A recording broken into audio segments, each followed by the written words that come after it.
आपने बहुत ही interesting statement बताया था कि भारत 2040 में क्या खाएगा वो अमेरिका में बैठे कोई बिल्डिंग में डिसाइड कर रहा है। साहब 2030 में या 2040 में इंडिया क्या खाएगा ये इंडिया की एग्रीकल्चर पॉलिसी नहीं तय करती। फर्स्ट 500 फॉर्च्यून कंपनीज मैनहट्टन में जो बैठती है ना वो तय करती है। जो जवान लोग आज ये सुन रहे हैं उनको मैं बताना चाहता हूँ कि सबसे बड़ा फैमिन और सबसे ज्यादा मौतें इंडिया में हुई है। क्या आपको लगता है ग्रीन रेवोल्यूशन ने ज्यादा अच्छाई किया या ज्यादा बुराई किया भारत को?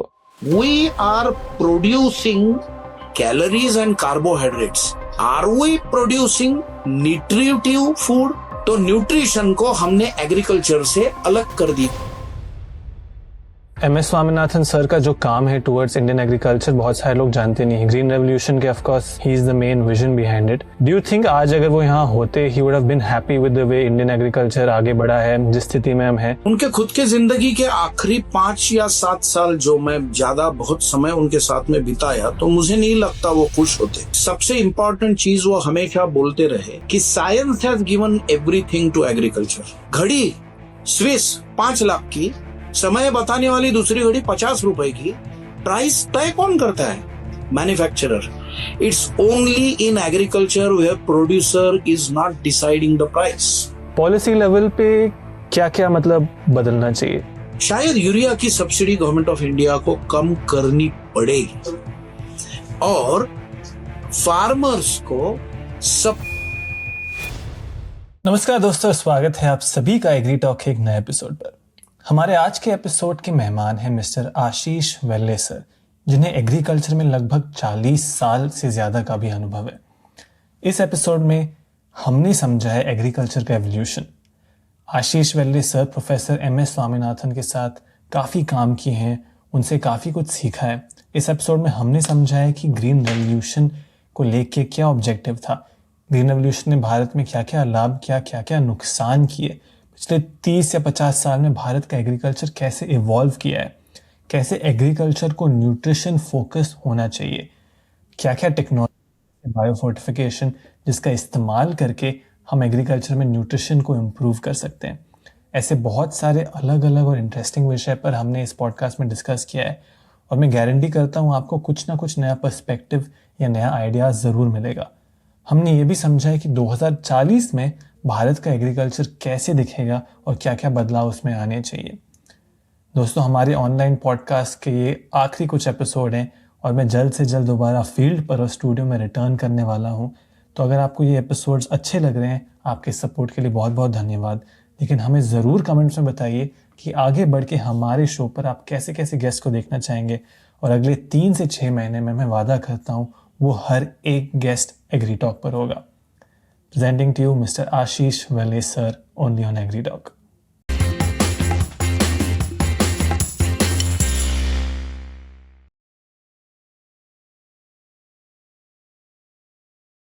थैंक यू सर आपके टाइम के लिए, thank you for joining in. मैं बहुत ही एक्साइटेड हूँ क्योंकि आपसे अविनाश सर के बारे में आपके बारे में अविनाश सर से सुना, काफ़ी लोग से सुना, एंड बहुत कम लोग हैं जो 30-40 साल से इंडस्ट्री को देखे हैं, उसकी इंसेप्शन से लेकर के आज एवोल्यूशन तक। तो काफ़ी इंटरेस्टिंग पॉडकास्ट होने वाला है। जैसे कि आपने पहले भी कहा था, एक कहानी के रूप में हम कोशिश करेंगे इस एपिसोड को लोग तक पहुंचाने का। राइट, बहुत सारे सवाल है, बहुत सारे डिस्कशन पॉइंट है सर, बट मैं चाहता हूं कि इस एपिसोड से लोग समझ पाएं कि एग्रीकल्चर का एवोल्यूशन भारत में कैसे हुआ था। राइट, हम ग्रीन एवोल्यूशन का बात करते हैं, कुछ पॉलिसीज का बात करते हैं, उसको समझना आई थिंक बहुत ज़रूरी है अगर कोई भी किसान या यंगस्टर एग्रीकल्चर को एज ऑफ टुडे इंडिया में समझना चाहता है। दूसरी चीज़, उसका इम्पैक्ट क्या था, एंड तीसरी चीज़, कई बार पॉडकास्ट पे हम ज़्यादातर प्रॉब्लम ये इसने सही नहीं किया, उसने सही नहीं किया। मैं चाहता हूँ थोड़ा सोल्यूशन ओरिएंटेड भी रहें कि इसके सोल्यूशंस क्या हो सकते हैं, मतलब किसान क्या कर सकता है, एक यंगस्टर क्या कर सकता है। तो ये मैं कोशिश करूँगा इस पॉडकास्ट में से मतलब लोग तक पहुँचाने का। Before we start sir, how are you doing and how have things been? सबसे पहली बात, आपसे मिलके फिजिकली नहीं, ऑनलाइन ही सही। कोविड के बाद में सबको आदत हुई है ऑनलाइन मिलने की, तो आप कहीं और मैं कहीं और, लेकिन एक दूसरे के साथ में बात करने का मौका मिलना ये बड़ी खुशी की बात है। और सबसे खुशी की बात मुझे ये है कि जवान आदमी अगर कोई बात करता है ना, तो उसकी रिस्क टेकिंग एबिलिटी बहुत ज्यादा होती है। मैं ये नहीं कहता कि मैं बूढ़ा हो गया, लेकिन उम्र से तो हाँ अभी बोलना पड़ेगा कि आपसे दिखने में तो उम्र में मैं बड़ा दिख रहा हूँ। तो ये कहना चाहिए कि आप जवान हो मेरे से, तो जवान से बात करने में एक अलग एक्साइटमेंट होती है, और वो मेरे में है अभी, क्योंकि मेरा रिस्क टेकिंग एबिलिटी एक्सपीरियंस के वजह से कम हो जाता है। और आपको एक्सपीरियंस लेना होता है तो आपकी बहुत बड़ी होती है रिस्क टेकिंग एबिलिटी। तो जवान और थोड़ा सा उम्र का तकाजा, ये अगर मिलके कुछ बात करे तो मजा आएगा, ऐसा मुझे भी लग रहा है। तो I am also very much excited to have this podcast with you. Thanks for giving me this opportunity आपसे बात करने के लिए, और शुरू करते हैं बात का सिलसिला। Perfect sir, thank you for that. I think जब पहली बार आपके बारे में सुना था तो मुझे किसी ने इंट्रोडक्शन दिया था कि आपने MS स्वामीनाथन सर के साथ काम किया था एंड उन्होंने आपको रिकग्नाइज किया था। Let's start with that. I think वो एक इन इटसेल्फ एक काफी बड़ा होता है। आपका बैकग्राउंड क्या है? MS Swaminathan sir, green revolution से भी आपका संबंध है, उसके बारे में थोड़ा बताइए ताकि फिर हम कॉन्वर्सेशन को आगे बढ़ाएं। एजुकेशन तो मैं एग्रोनॉमिस्ट हूँ, सॉइल वाटर मैनेजमेंट मेरी स्पेशलिटी रही है। ग्रेजुएशन, पोस्ट ग्रेजुएशन पहले महाराष्ट्र में पढ़ा, फिर अकोला पंजाबराव देशमुख कृषि विद्यापीठ से पढ़ के फिर पूना में आया। करियर में MPSC UPSC के एग्जाम पास करके फॉरेस्ट ऑफिसर बना, लेकिन जल्दी समझ गया कि शायद मेरे लिए वो ठीक नहीं है, मुझे तो काश्तकारी में ही काम करना है जो मेरा एजुकेशन है।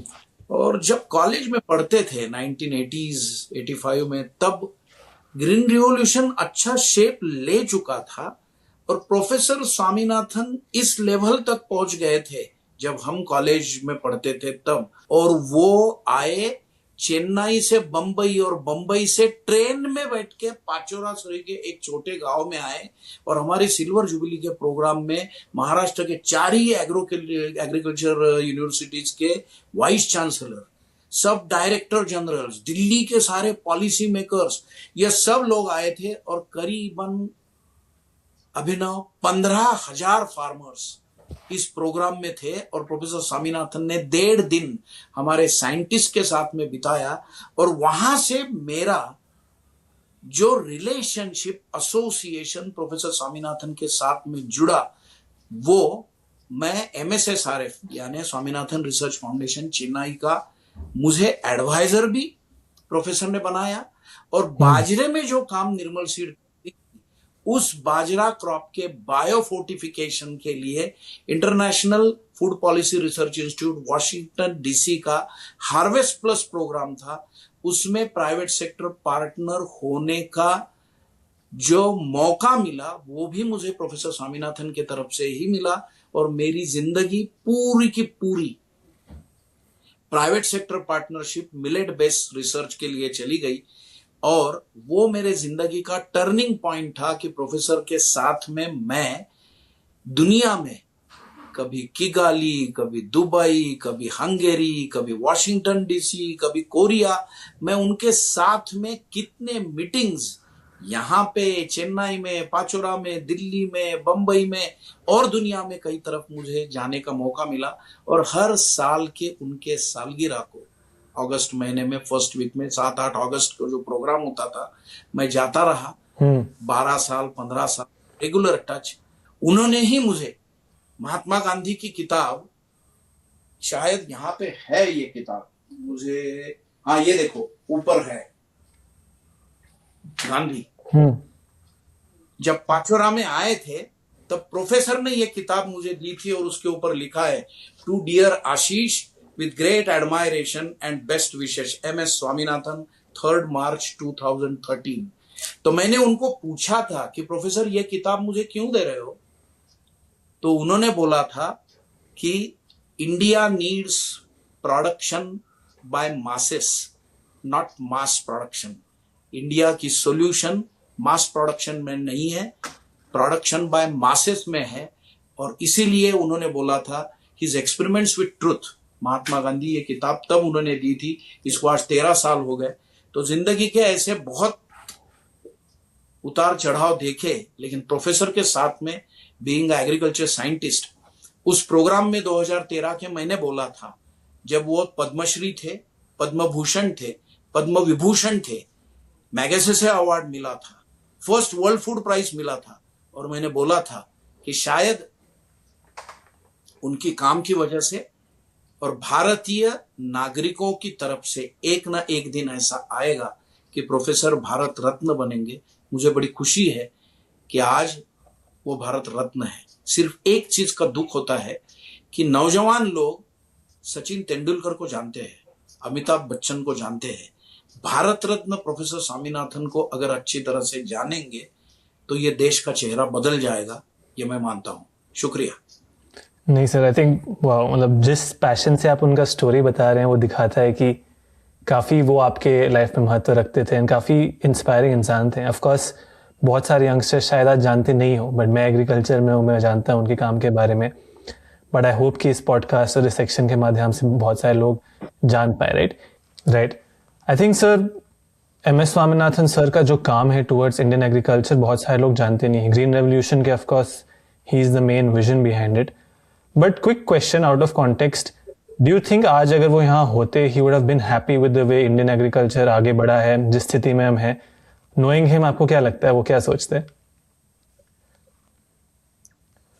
उनके खुद के जिंदगी के आखिरी 5 या 7 साल जो मैं ज्यादा बहुत समय उनके साथ में बिताया, तो मुझे नहीं लगता वो खुश होते, क्योंकि सबसे इंपॉर्टेंट चीज वो हमेशा बोलते रहे कि science has given everything to agriculture. यानी विज्ञान ने जितना देना चाहिए फार्मर्स को या एग्रीकल्चर को, उतना विज्ञान ने दिया है। Farmers are able to put lot of effort, यानी काश्तकार भी अपनी मेहनत डाल रहे हैं। तो प्रॉब्लम कहां पे है? तो प्रोफेसर हमेशा बोलते थे प्रॉब्लम पॉलिसी का है, और पॉलिसी जब हम बनाते हैं, हम यानी सरकार, यानी दूसरा कोई नहीं होता है, हम ही सरकार है। सरकार यानी ऐसी कोई एक अलग चीज नहीं होती है। You and me are a part of government. So good governance में प्रोफेसर हमेशा बोलते थे कि it is not a political thing, it is a governance. So उसके लिए पॉलिसी इज अ चैलेंज। तो उनको हमेशा लगता था, और उन्होंने 15 साल पहले जब सबसे पहले उन्होंने फॉर्मूला लाया, और वो जो फॉर्मूला हमेशा बोलते थे कि जितनी प्रोडक्शन कॉस्ट होगी एग्रीकल्चर की, उसके ऊपर 50% लोड करके अगर मार्केट में प्राइस दिया जाएगा, और गवर्नमेंट इंटरवेंशन के अलावा अगर गवर्नमेंट इंटरवेन करता है तो मिनिमम 50%, C2+50, ये उनका फॉर्मूला था। तो मोनोपोली प्रोक्योरमेंट अगर प्राइस का है और गवर्नमेंट कुछ खरीदती है, तो वो उसका मिनिमम सपोर्ट प्राइस MSP होना चाहिए। सारी गवर्नमेंट्स आई गई है, लेकिन कभी ये MSP के बारे में जो स्वामीनाथन कमीशन था, 20 साल पहले हो गई वो बात, अभी 15 साल पहले बहुत एक्टिवली उसके बाद में सोचना शुरू हुआ, सारे पॉलिटिकल पार्टीज आए, लेकिन आज तक वो चीज हुई नहीं है। तो मुझे नहीं लगता कि प्रोफेसर स्वामीनाथन खुश होते। आज भी मुझे लगता है कि मैं एक एग्जांपल देखता हूं, ये घड़ी की प्राइस कौन तय करता है अभिनव जी? मैन्युफैक्चरर। ये शर्ट, ये कॉटन का है ना, तो ये शर्ट की प्राइस शर्ट बनाने वाला तय करता है, लेकिन कॉटन की प्राइस गवर्नमेंट तय करती है, फार्मर नहीं तय करता। ये क्या सिस्टम है? सो अगर ये मोबाइल का प्राइस कौन तय करता है? आईफोन 1.5 लाख का, सैमसंग का कोई फोन 30,000 का, घड़ी स्विस 5 लाख की, समय बताने वाली दूसरी घड़ी 50 रुपए की, प्राइस तय कौन करता है? Manufacturer. It's only in agriculture where producer is not deciding the price. अगर प्रोड्यूसर ही प्राइस सब चीजों की तय करता है, तो यहां पे जो प्रोड्यूसर है वो फार्मर है, उसको प्राइस करने दो ना तय। वहां पे हमने गवर्नमेंट का इंटरवेंशन रखा है, और सारी दुनिया में है, मैं भारत की बात नहीं कर रहा हूं। सो वहां पे हम क्या करते हैं? गवर्नमेंट प्राइस तय करती है और बोलती है शक्कर की प्राइस कौन तय करेगा? गवर्नमेंट। प्याज की प्राइस कौन तय करेगा? गवर्नमेंट। गेहूं की प्राइस कौन तय करेगा? Government. How is this? So in this process we try to say कि हम जो प्रोड्यूस कर रहे हैं और इस देश की 80 करोड़ जनता को हम अनाज फ्री में दे रहे हैं, यानी इतना हम प्रोड्यूस कर पाते हैं because of the green revolution, और फ्री भी दे पाते हैं। लेकिन इसका प्राइस एश्योरेंस गारंटी अगर हम वही प्रोड्यूसर को, फार्मर को, वो C2+50 फॉर्मूला जो प्रोफेसर स्वामीनाथन ने स्वामीनाथन कमीशन में दिया था, अगर दे पाएंगे तो सारा देश आबादी की तरफ नहीं जाएगा, सारा देश की पूरी पॉपुलेशन खुश नहीं रहेगी, लेकिन फार्मिंग कम्युनिटी खुश रहेगी। और आज जो काश्तकार, कोई जवान काश्तकारी में रुकना नहीं चाहता, we can retain youth in agriculture, क्योंकि आज की तारीख में ऐसा है, there is no respect in agriculture. वो रिस्पेक्ट तभी आएगा जब उसको प्राइस का कॉन्फिडेंस आएगा। और हम ये नहीं बोलते कि सब्सिडी मिलना चाहिए, काश्तकार कहां बोल रहा है हमें सब्सिडी भी मत दो, कुछ भी मत दो, प्राइस बैरियर निकाल डालो, हम तय करेंगे ना प्राइस। सो प्राइस बैरियर निकाल के, या अगर रखना है तो CT+50 ये प्राइस अगर रखेंगे, जो स्वामीनाथन कमीशन का सबसे पहला रिकमेंडेशन था, तो सारा का सारा एग्रीकल्चर इंडियन सिनेरियो चेंज हो जाएगा। तो आज अगर प्रोफेसर होते तो खुश होते? नहीं होते, आई थिंक क्योंकि अभी तक वो जो उन्होंने कहा है वो नहीं हुआ। नहीं, वो आई मीन सुनने में काफ़ी आसान लगता है, बट अगर हम लॉजिकली सोचें, कई बार ये लोग सजेस्ट करते हैं MSP ज़्यादा फसल पे होना चाहिए, किसान को बेहतर प्राइस मिलना चाहिए, बट हमारी सरकार और जो सोसाइटी है वो फूड का प्राइस बढ़ने नहीं देती है।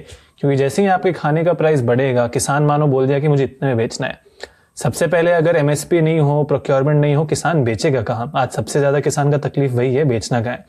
दूसरी बात कि यदि प्राइस बढ़ गया तो भारत के कंज्यूमर वो रिवोल्ट करने लगेंगे, राइट? ज़्यादातर भारत में लोग, गरीबी का बहुत बड़ा प्रॉब्लम है, जैसे ही खाना का प्राइस बढ़ता है सबको प्रॉब्लम होता है। तो ये 2 पॉइंट पे मैं एड्रेस करना चाहूँगा, बट आई थिंक जो सेंट्रल थीम है, बड़ी अच्छी बात, नहीं बड़ी अच्छी बात कही आपने।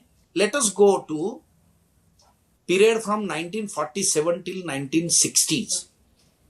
ये फूड आता कहां से था साहब? ये फूड आता कहां से था? इंडिया में हमारी पॉपुलेशन थी 35 से 40 करोड़, और फूड आता कहां था हमारा? फ्रीडम से लेके 1960 तक अमेरिका साहब PL 480 के तहत अमेरिका से आता था, गेहूं आता था, अनाज आता था, मिलो आता था, और वो सारा का सारा स्टेज था शिप टू माउथ। शिप यानी जो बोट उधर से निकली और यहां आई तो हमारे मुंह में कुछ जाएगा। आज हम शिप टू माउथ से कौन से स्टेज में आए? राइट टू फूड स्टेज में। वो किसने लाया? वो प्रोफेसर स्वामीनाथन ने ही तब वो बिल रखा था जब वो राज्यसभा के मेंबर थे, और तब वो बोल रहे थे from ship to mouth to right to food. ये स्टेज कहां से आया? It has come because of the green revolution, it has come because of the Indian farming communities efforts, scientific support and monopolise procurement policy adopted by Government of India through Food Corporation and Public Distribution System। दुनिया का सबसे बड़ा system है public distribution system India का। 80 lakh metric ton आज हमारा अनाज हमारे स्टोरेज में है। एक साल भी फसल नहीं आई तो दुनिया को नहीं, हम पूरे इंडिया को फीड कर सकेंगे, इतने हमारे गोडाउन्स भरे हुए हैं। लेकिन वो हम 80 करोड़ लोगों को फ्री में देना चाहते हैं, और एक तरफ MSP 1.5 रुपए का 3.5 रुपया हुआ तो हम देना नहीं चाहते। ये पॉलिसी कौन सी है? इसको तो सोचना पड़ेगा ना अभिनव जी। मेरी शर्ट का प्राइस मैं मॉल में जाके खरीदता हूं तो मैं भाव नहीं करता, और रास्ते में बाजू में बैठी हुई जो मुझे सब्जी लेती है और बेचती है 10 रुपए की, वो मुझे 5 रुपए में चाहिए। मैं मॉल में जाके अगर वही सब्जी खरीदता हूं 25 रुपए की, तो वहां पे मुझे भाव नहीं करना है। सो काश्तकारों के साथ में भाव करना, छोटे व्यापारी के साथ में भाव करना, मॉल में जाके भाव नहीं करना है। सो ये है हमारा सोशल सिस्टम, ये है सोशल स्टिग्मा। ये चेंज करना पड़ेगा, और ये चेंज मेरी उम्र में नहीं होगा, लेकिन अभिनव जी आपकी उम्र में हो सकता है अगर आप ये सोच बदले तो। और ये जवान ही कर सकते हैं, आपको इसके पीछे खड़ा रहना पड़ेगा। बिल्कुल सर। क्योंकि ये जो मैंने एग्जांपल दिया, प्रोडक्शन हुआ कहां से यार? स्टील का प्रोडक्शन होता है, स्टील का प्राइस कौन तय करता है? टाटा स्टील वाला टाटा करेगा।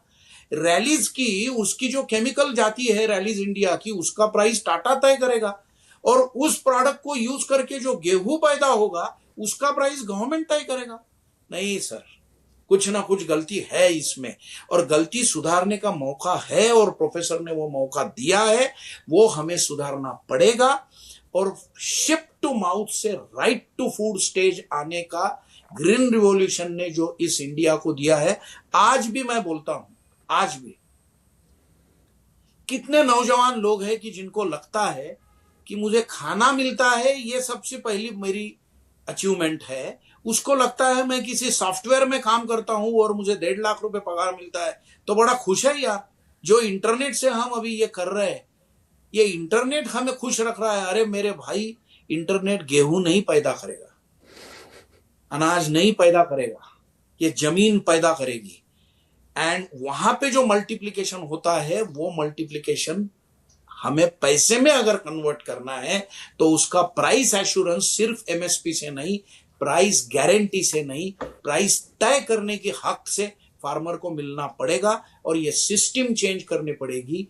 तब खुशहाली और रौनक जवानों में आएगी। आज देहातों में जाओ, कोई जवान काश्तकारी क्यों नहीं करना चाहता है साहब? उसकी शादी नहीं हो रही। प्रोफेसर 10 बार बोलते थे पंजाब में जाके, शादी नहीं हो रही क्योंकि कोई लड़की नहीं लेना चाहता, वो काश्तकारी करता है साहब। वो अगर 12,000 रुपए का कोई कंपनी में प्यून बनेगा ना, चपरासी, तो उसको लड़की देते साहब, लेकिन काश्तकार को नहीं देते। कैसे बनेगा यार अभिनव जी? इसको तो सुधारना पड़ेगा। और मैं जो बात कर रहा हूं ये पॉलिटिकल नहीं है, ये सोशियो इकोनॉमिकल बात है। Please don't misunderstand me. I am not talking political. This is socio-economical aspect of the society wherein producer सारी अपनी पैदाइश का प्राइस तय करेगा, एक्सेप्ट फार्मिंग कम्युनिटी। ये नहीं होगा, फार्मिंग कम्युनिटी को ये करना पड़ेगा। तो हमारी ग्रीन रिवॉल्यूशन का सक्सेस ये सिर्फ टेक्नोलॉजी या काश्तकारों की या साइंस की मेहनत की वजह से नहीं था। ये पीडीएस और फूड कॉर्पोरेशन ऑफ इंडिया ने एमएसपी देके गेहूं और राइस को, राइट, पंजाब और हरियाणा में मोनोपोलाइज प्रोक्योरमेंट सिस्टम में एक अच्छा रेट दिया, और वो कमर्शियल क्रॉप बन गए जो कमर्शियल नहीं थे। इसलिए लोगों ने वो अनाज पैदा किया, सारी देश में आज वो अनाज जाता है। ये एक खुशहाली है। लेकिन ग्रीन रिवॉल्यूशन का सब अच्छा ही हुआ ऐसे मानने की जरूरत नहीं है। Green revolution has also given some limitations. Story को थोड़ा आगे बढ़ाएंगे तो बिल्कुल, तो 1965 में प्रोफेसर स्वामीनाथन खुद वाराणसी के इंडियन साइंस कांग्रेस में प्रोफेसर स्वामीनाथन का लेक्चर है, वहां पे प्रोफेसर बोल रहे हैं 1990 में there is a possibility that India will face a serious problem because of enormous use of fertilizer, chemical fertilizers and very illogical use of water. बहुत गलत तरीके से पानी का ज्यादा यूसेज और केमिकल पेस्टिसाइड एंड फर्टिलाइजर का यूसेज यहाँ की जमीन खराब करेगा। ये प्रोफेसर खुद ग्रीन रिवॉल्यूशन के जनक 1965 में बोल रहे। सो ऐसा नहीं है कि प्रोफेसर को समझ नहीं रहा था as a scientist, but he was a social reformist, और वो बोल रहे थे कि हमें इसको सुधारना पड़ेगा। So he went from green revolution to evergreen revolution. उनका ही कॉइन वर्ड है ये, green revolution to evergreen revolution. Sustainable का मतलब वो है कि जो लाइफ टाइम प्रॉफिटेबल रहे, बिल्कुल, और लाइफ टाइम प्रॉफिटेबल का मतलब है कि वो शाश्वत रहे। तो शाश्वत खेती में ये चीज का मायना प्रोफेसर ने खुद ने बताया है। तो इसीलिए ग्रीन रिवॉल्यूशन के जो limitation, excess usage of chemical pesticides, fertilisers, excess usage of water, इसको कैसे सीमित रखना है, ये भी चीज प्रोफेसर ने अपनी जिंदगी के बाद में 75-80 की उम्र के बाद में 98-99 तक जिंदा रहे, वो उन्होंने वही चीज कही। That was evergreen revolution. Sustainable agriculture, organic input का कैसे बढ़ावा किया जाए, ये भी चीज एज ए साइंस वो बोलते रहे। लेकिन मैं जो बात कर रहा हूं ये सोशियो इकोनॉमिकल बात है, और जवानों ने इसके तरफ देखना ही पड़ेगा। और मैं बार बार इसको दोहरा रहा हूं कि मैं एक जवान से बात कर रहा हूं, तो मुझे बड़ी खुशी है कि अभिनव भारत अगर बनाना है, आपका नाम ही अभिनव है, तो अभिनव भारत, नया भारत बनाने के लिए बूढ़ों का काम हो गया साहब। अब जवान लोगों को ये अपने कंधे पे लेना पड़ेगा कि यस, ये सोशल रिफॉर्म लाने की जिम्मेवारी है। ये सिर्फ साइंस से नहीं आएगी, ये सोशल रिफॉर्म से आएगी। और इसके लिए प्रोडक्शन बाय मासेस, एमएसपी या काश्तकार को प्राइस तय करने की सहूलियत, मोहलियत ये देना इज अ सोशल रिफॉर्म। सो मैं हमेशा बोलता हूं कि professor Swaminathan was not only famous scientist, breeder and geneticist, but he was a social reformer, and that is where it comes, and that is the reason why I said he was not only social reformer, he went into policy making. और policy making is बड़ा important चीज होती है। अच्छी अच्छी चीजें science में आ जाती है साहब, लेकिन पॉलिसी उसको खलास कर देती है। So today I am happy that I am talking to young man who can be into such kind of reforming policies related to agriculture. Absolutely sir, thank you. उस पर हम लोग बात करना चाहेंगे, बट जब हम पहली बार बात किए थे, मैं आपसे जब फोन पे बात किया था, दो ऐसे स्टेटमेंट थे विच मैं बहुत रेजोनेट कर पाया, राइट। एंड मुझे लगा कि ये स्टेटमेंट कोर प्रॉब्लम्स हैं ऑफ इंडियन एग्रीकल्चर, इसी पे हमें सॉर्ट ऑफ कंट्रोल और सोल्यूशन लाना है। पहला आपने बताया था कि न्यूट्रिशन सेंसिटिव एग्रीकल्चर। आज हम जब एग्रीकल्चर का बात करते हैं कि ह्यूमन हेल्थ और एग्रीकल्चर हेल्थ में बहुत क्लोज रिलेशन है, राइट। आपने बायोफोर्टिफिकेशन में काम किया है, उस पर भी हम बात करेंगे, but even without the whole concept of biofortification, human health और एग्रीकल्चर हेल्थ में काफ़ी क्लोज रिलेशन है। एग्रीकल्चर को हमें और न्यूट्रिशन फोकस करना चाहिए। ये एक डेफिनेटली एक पॉइंट है जो मैं पॉडकास्ट में एड्रेस करना चाहूँगा। एंड दूसरा, आपने बहुत ही इंटरेस्टिंग स्टेटमेंट बताया था जो बहुत सारे लोग समझ नहीं पाएंगे अंटिल वॉचिंग दिस पॉडकास्ट, कि भारत 2040 में क्या खाएगा वो अमेरिका में बैठे कोई बिल्डिंग में डिसाइड कर रहा है, राइट। वो भी ग्लोबल फूड पावर का कैसे काम करता है, that people don't understand, right. तो इस डायरेक्शन में मैं जाना चाहता हूं, बट अभी हमने ब्रीफली बहुत सारे टॉपिक्स पे बात कर लिया, जैसे PL 480, ग्रीन रेवोल्यूशन।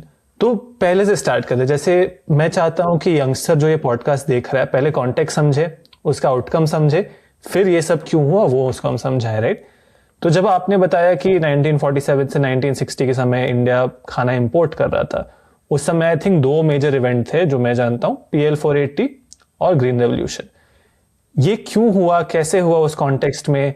जैसे आपने बताया ग्रीन रेवोल्यूशन का अच्छा क्या था, बुरा क्या था, इसको एक सॉर्ट ऑफ एक सीक्वेंस में लेके can we move towards this direction? बड़ा अच्छा सवाल है और अच्छी तरह से आप उसको बुन रहे हैं। बुनने का मतलब हिंदी में बोलते हैं ताना बाना, यानी कपड़ा जब बनता है तो उसकी आड़ी लाइन ताना और खड़ी लाइन बाना। ये ताना बाना जब बनता है तो कपड़ा तैयार होता है। कॉटन का बड़ा इंपॉर्टेंट रोल होता है, और कॉटन की थ्रेड की लेंथ साइज के ऊपर कपड़ा कैसे होगा, जैसे ये कॉटन है तो कैसे बनेगा। तो ये आप अच्छी तरह से ये पॉडकास्ट को आगे लेके जा रहे हैं। सबसे पहली बात मैं ये कहना चाहूंगा, ग्रीन रिवॉल्यूशन के समय हमारी नीड क्या थी, ऐसे अगर देखा जाए तो दुनिया का सबसे बड़ा फैमिन और दुनिया का सबसे बड़ा स्टारवेशन ह्यूमन हिस्ट्री में। बहुत से लोग, आज जवान लोग सोचते हैं कि इथोपिया गरीब है, इथोपिया में सबसे बड़ा स्टारवेशन और मौत होती होगी। लेकिन मेरे प्यारे भाइयों और बहनों, जो जवान लोग आज ये सुन रहे हैं, उनको मैं बताना चाहता हूं कि सबसे बड़ा फैमिन और सबसे ज्यादा मौतें इंडिया में हुई है 1942 से 1945 में बंगाल में, और उसे कहा जाता है बंगाल फैमिन। और कितने लोग मरे होंगे साहब? 4 मिलियन लोग, 40 लाख मौतें हुई है फूड स्टारवेशन। खाना नहीं मिला और पैदाइश भी नहीं थी, और जहां से आना था वहां से आ भी नहीं सकता था। So is it only logistics problem और production problem? So I would say production और लॉजिस्टिक्स कॉम्बिनेशन प्रॉब्लम। बाद में जब ग्रीन रिवॉल्यूशन की ये सारी बातें शुरू हुई, तब की प्राइम मिनिस्टर, बाद में पहले पंडित नेहरू, बाद में इंदिरा गांधी, फिर जगजीवन राम आए, फिर C सुब्रमण्यम, एग्रीकल्चर और इकोनॉमिक्स की स्टडीज करने वाले लोग, और प्रोफेसर स्वामीनाथन ICAR के डायरेक्टर जनरल, तब ये कंसेप्ट जब रखा गया कि ग्रीन रिवॉल्यूशन के तहत प्रोडक्शन बढ़ सकता है, किसका? दो क्रॉप्स का, व्हीट एंड राइस। तो व्हीट का पहला ड्वार्फ वेराइटीज मेक्सिको से आई, सीमेट से, और राइस की पहली varieties international rice research institute Philippines Manila से आई। और इसका ब्रीडिंग प्रोग्राम आईसीएआर दिल्ली में प्रोफेसर स्वामीनाथन के साथ में यह चला और गवर्नमेंट ने उसको बढ़ाया और अपना प्रोडक्शन मोहनजोदारो से लेके 1955 तक जितना प्रोडक्शन था उतना 10 साल में इंडिया में कर दिया। 4000 साल में जितना प्रोडक्शन था उतना 10 साल में कर दिया। इसको बोलते हैं revolution. What is the definition of revolution and evolution? Evolution जो बहुत साल तक चलता है और रिवॉल्यूशन जो क्विक होता है। तो वाई ग्रीन रिवॉल्यूशन? हम ग्रीन इवोल्यूशन क्यों नहीं बोलते? रिवॉल्यूशन यानी क्विक। तो जो क्विक हुआ और वो जो एकदम चेंज आया इंडियन एग्रीकल्चर में, क्योंकि हमने इतना प्रोडक्शन कर दिया कि हम एक्सपोर्टर बन गए। खुद की पॉपुलेशन आज 35 करोड़ जब थी 1947 में, आज 150 करोड़ है, लेकिन हम खुद का पैदा करके दुनिया को एक्सपोर्ट कर सकते, इतना हम प्रोड्यूस कर रहे हैं। कौन से साल में था हमारी सर ये? नीड क्या थी? सॉरी, कौन से साल में था ये सर? आप बोल रहे हैं इतना ही हम लोग पढ़ा। ये सब हुआ 1958 से 1970 तक, ग्रीन रिवॉल्यूशन का जो फेज है। तो ये सब जब हुआ और हम एक्सपोर्टर बने, लेकिन अब इसमें थोड़ा सा फर्क सोचिए। वो क्या है देखिए, हमारी नीड क्या थी? हमारी नीड थी कैलोरीज, यानी हम भूखे मर रहे थे, तो हमें कैलोरी चाहिए थी, कार्बोहाइड्रेट्स चाहिए थे।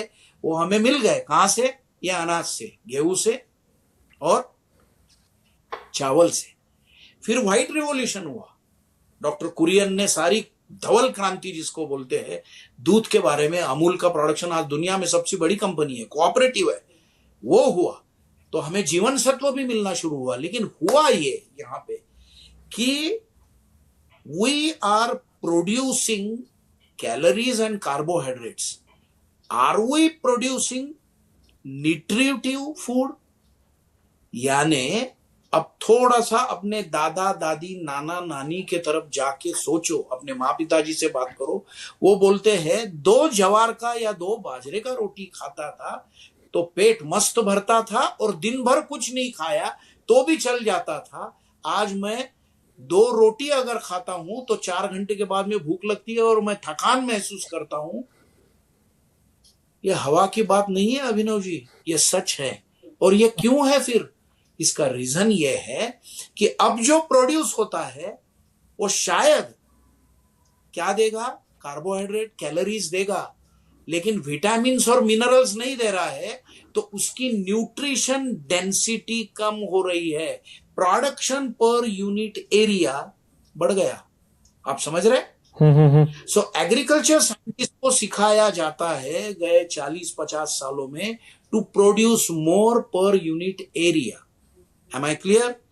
न्यूट्रिशनिस्ट को बताया जाता है जो पैदा हुआ है, गेहूं, बाजरा, ज्वार, अनाज या चावल, तो वो बोलता है ये जिंक रिच है, इसमें विटामिन ए है, तो कितना ग्राम विटामिन ए या कितना मिलीग्राम उसमें आयरन है, इसके ऊपर न्यूट्रिशनिस्ट बोलता है कि ये चावल अच्छा, ये चावल अच्छा नहीं।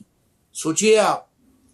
तो न्यूट्रिशन को हमने एग्रीकल्चर से अलग कर दिया, साइलो, साइंस का साइलो बन गया है। बिल्कुल। Actually science should be one, लेकिन हमने साइंस के साइलो बना दिए। और फिर मेडिकल साइंस वाला डॉक्टर बोलता है साहब ये ग्लूटेन वाला गेहूं खा खा के आपको डायबिटीज और बीपी बढ़ गया। अरे पहले भी तो गेहूं खाता था, अब भी गेहूं खा रहा हूं, ये कौन सा गेहूं आ गया कि मेरे इसमें ग्लूटेन ज्यादा जा रहा है और मुझे अभी डायबिटीज और बीपी बढ़ गया। तो फिर मेडिकल डॉक्टर ने बताना शुरू कर दिया कि ग्लूटेन फ्री खाओ। फिर न्यूट्रिशनिस्ट ने बात करना शुरू कर दिया, अरे न्यूट्रिशन वाला बोल रहा है कि ग्लूटेन फ्री खाओ, और फिर काश्तकार बोल रहा है गेहूं में ग्लूटेन है। फिर आ गया न्यूट्रिशन डेंस एग्रीकल्चर, और हमें बात करना शुरू करना पड़ेगा कि जो गेहूं मैं पैदा करता हूं उस गेहूं में ग्लूटेन ज्यादा है, उस गेहूं में जिंक नहीं है, मेरे बाजरे में आयरन कम है जो पहले ज्यादा होता था। इसका मतलब क्या हुआ साहब, मैंने पर यूनिट एरिया क्विंटल या टनेज में प्रोडक्शन बढ़ा दिया मैंने, यानी किसने, एग्रीकल्चर फ्रेटर्निटी, साइंस और फार्मर ने, और उसका न्यूट्रिशन डेंसिटी कम कर दिया। समझ रहे आप? इसकी वजह से जो मैं खाता हूं वो मेरी जमीन भी खराब कर रहा है और मेरी हेल्थ भी खराब कर रहा है। सो एग्रीकल्चर का वास्ता हेल्थ से ज्यादा अगर है तो वो मेडिकल डॉक्टर या न्यूट्रिशनिस्ट से पहले ज्यादा वास्ता एग्रीकल्चर साइंटिस्ट और काश्तकार से होना चाहिए। He should maintain the soil with good organic carbon and he should maintain the crop with nutrition dense production. जैसे हमने बायोफोर्टिफिकेशन में यह काम किया और पर्ल मिलेट क्रॉप, निर्मल सीड के साथ में जब मैं private sector partner international food policy research institute में हार्वेस्ट प्लस प्रोग्राम में काम किया, तब हमने 40 मिलीग्राम पर ग्राम हायर विटामिन, उसके साथ में आयरन रिच, लैक्टेटिंग मदर के लिए आयरन ज्यादा चाहिए। इंडिया का प्रॉब्लम है anaemic child and anaemic mother, तो उसके लिए ये बाजरा अगर वो खाएगी, जो बायोफोर्टिफाइड बाजरा है, धन शक्ति बाजरा, ये रिलीज हुआ बाद में इक्रिसैट के प्रोग्राम में जब मैं निर्मल सीड का प्रेसिडेंट था, तो ये पॉलिसी में लाना पड़ेगा। तो मैं कम से कम 15 चक्कर दिल्ली में लगाया, कृष्णा तीरथ मैडम तब मिनिस्टर थी, कि ज्वार और बाजरा पब्लिक डिस्ट्रीब्यूशन सिस्टम में क्यों नहीं देते, गेहूं और सिर्फ चावल क्यों देते हैं? क्योंकि मोनोपोलाइज प्रोक्योरमेंट स्कीम वहां पे पीडीएस में वो थी। आज के तारीख में मैं बड़ा खुशनसीब और प्राउडली कह सकता हूं, 10-15 साल मेहनत करने के बाद में प्रोफेसर सरी के इंटेंसिवली काम करने वाले जेनेटिसिस्ट लेकिन पॉलिसी मेकर, आज ज्वार और बाजरा पब्लिक डिस्ट्रीब्यूशन सिस्टम में कुछ कुछ जगह में मिलता है और प्रोक्योर भी पीडीएस में होता है। तो वो बायोफोर्टिफाइड पर्ल मिलेट अगर मेरी लैक्टेटिंग मदर खाती है और बच्चे को मिलता है तो मेरा न्यूट्रिशन वाला बाजरा खाएगी, ग्लूटेन वाला गेहूं नहीं खाएगी। लेकिन इसको अभी दूसरे सवाल के तरफ थोड़ा सा लिंक करो तो आपके समझ में आएगा। जब मैंने आपको फोन पे बोला था साहब 2030 में या 2040 में इंडिया क्या खाएगा, ये इंडिया की एग्रीकल्चर पॉलिसी नहीं तय करती।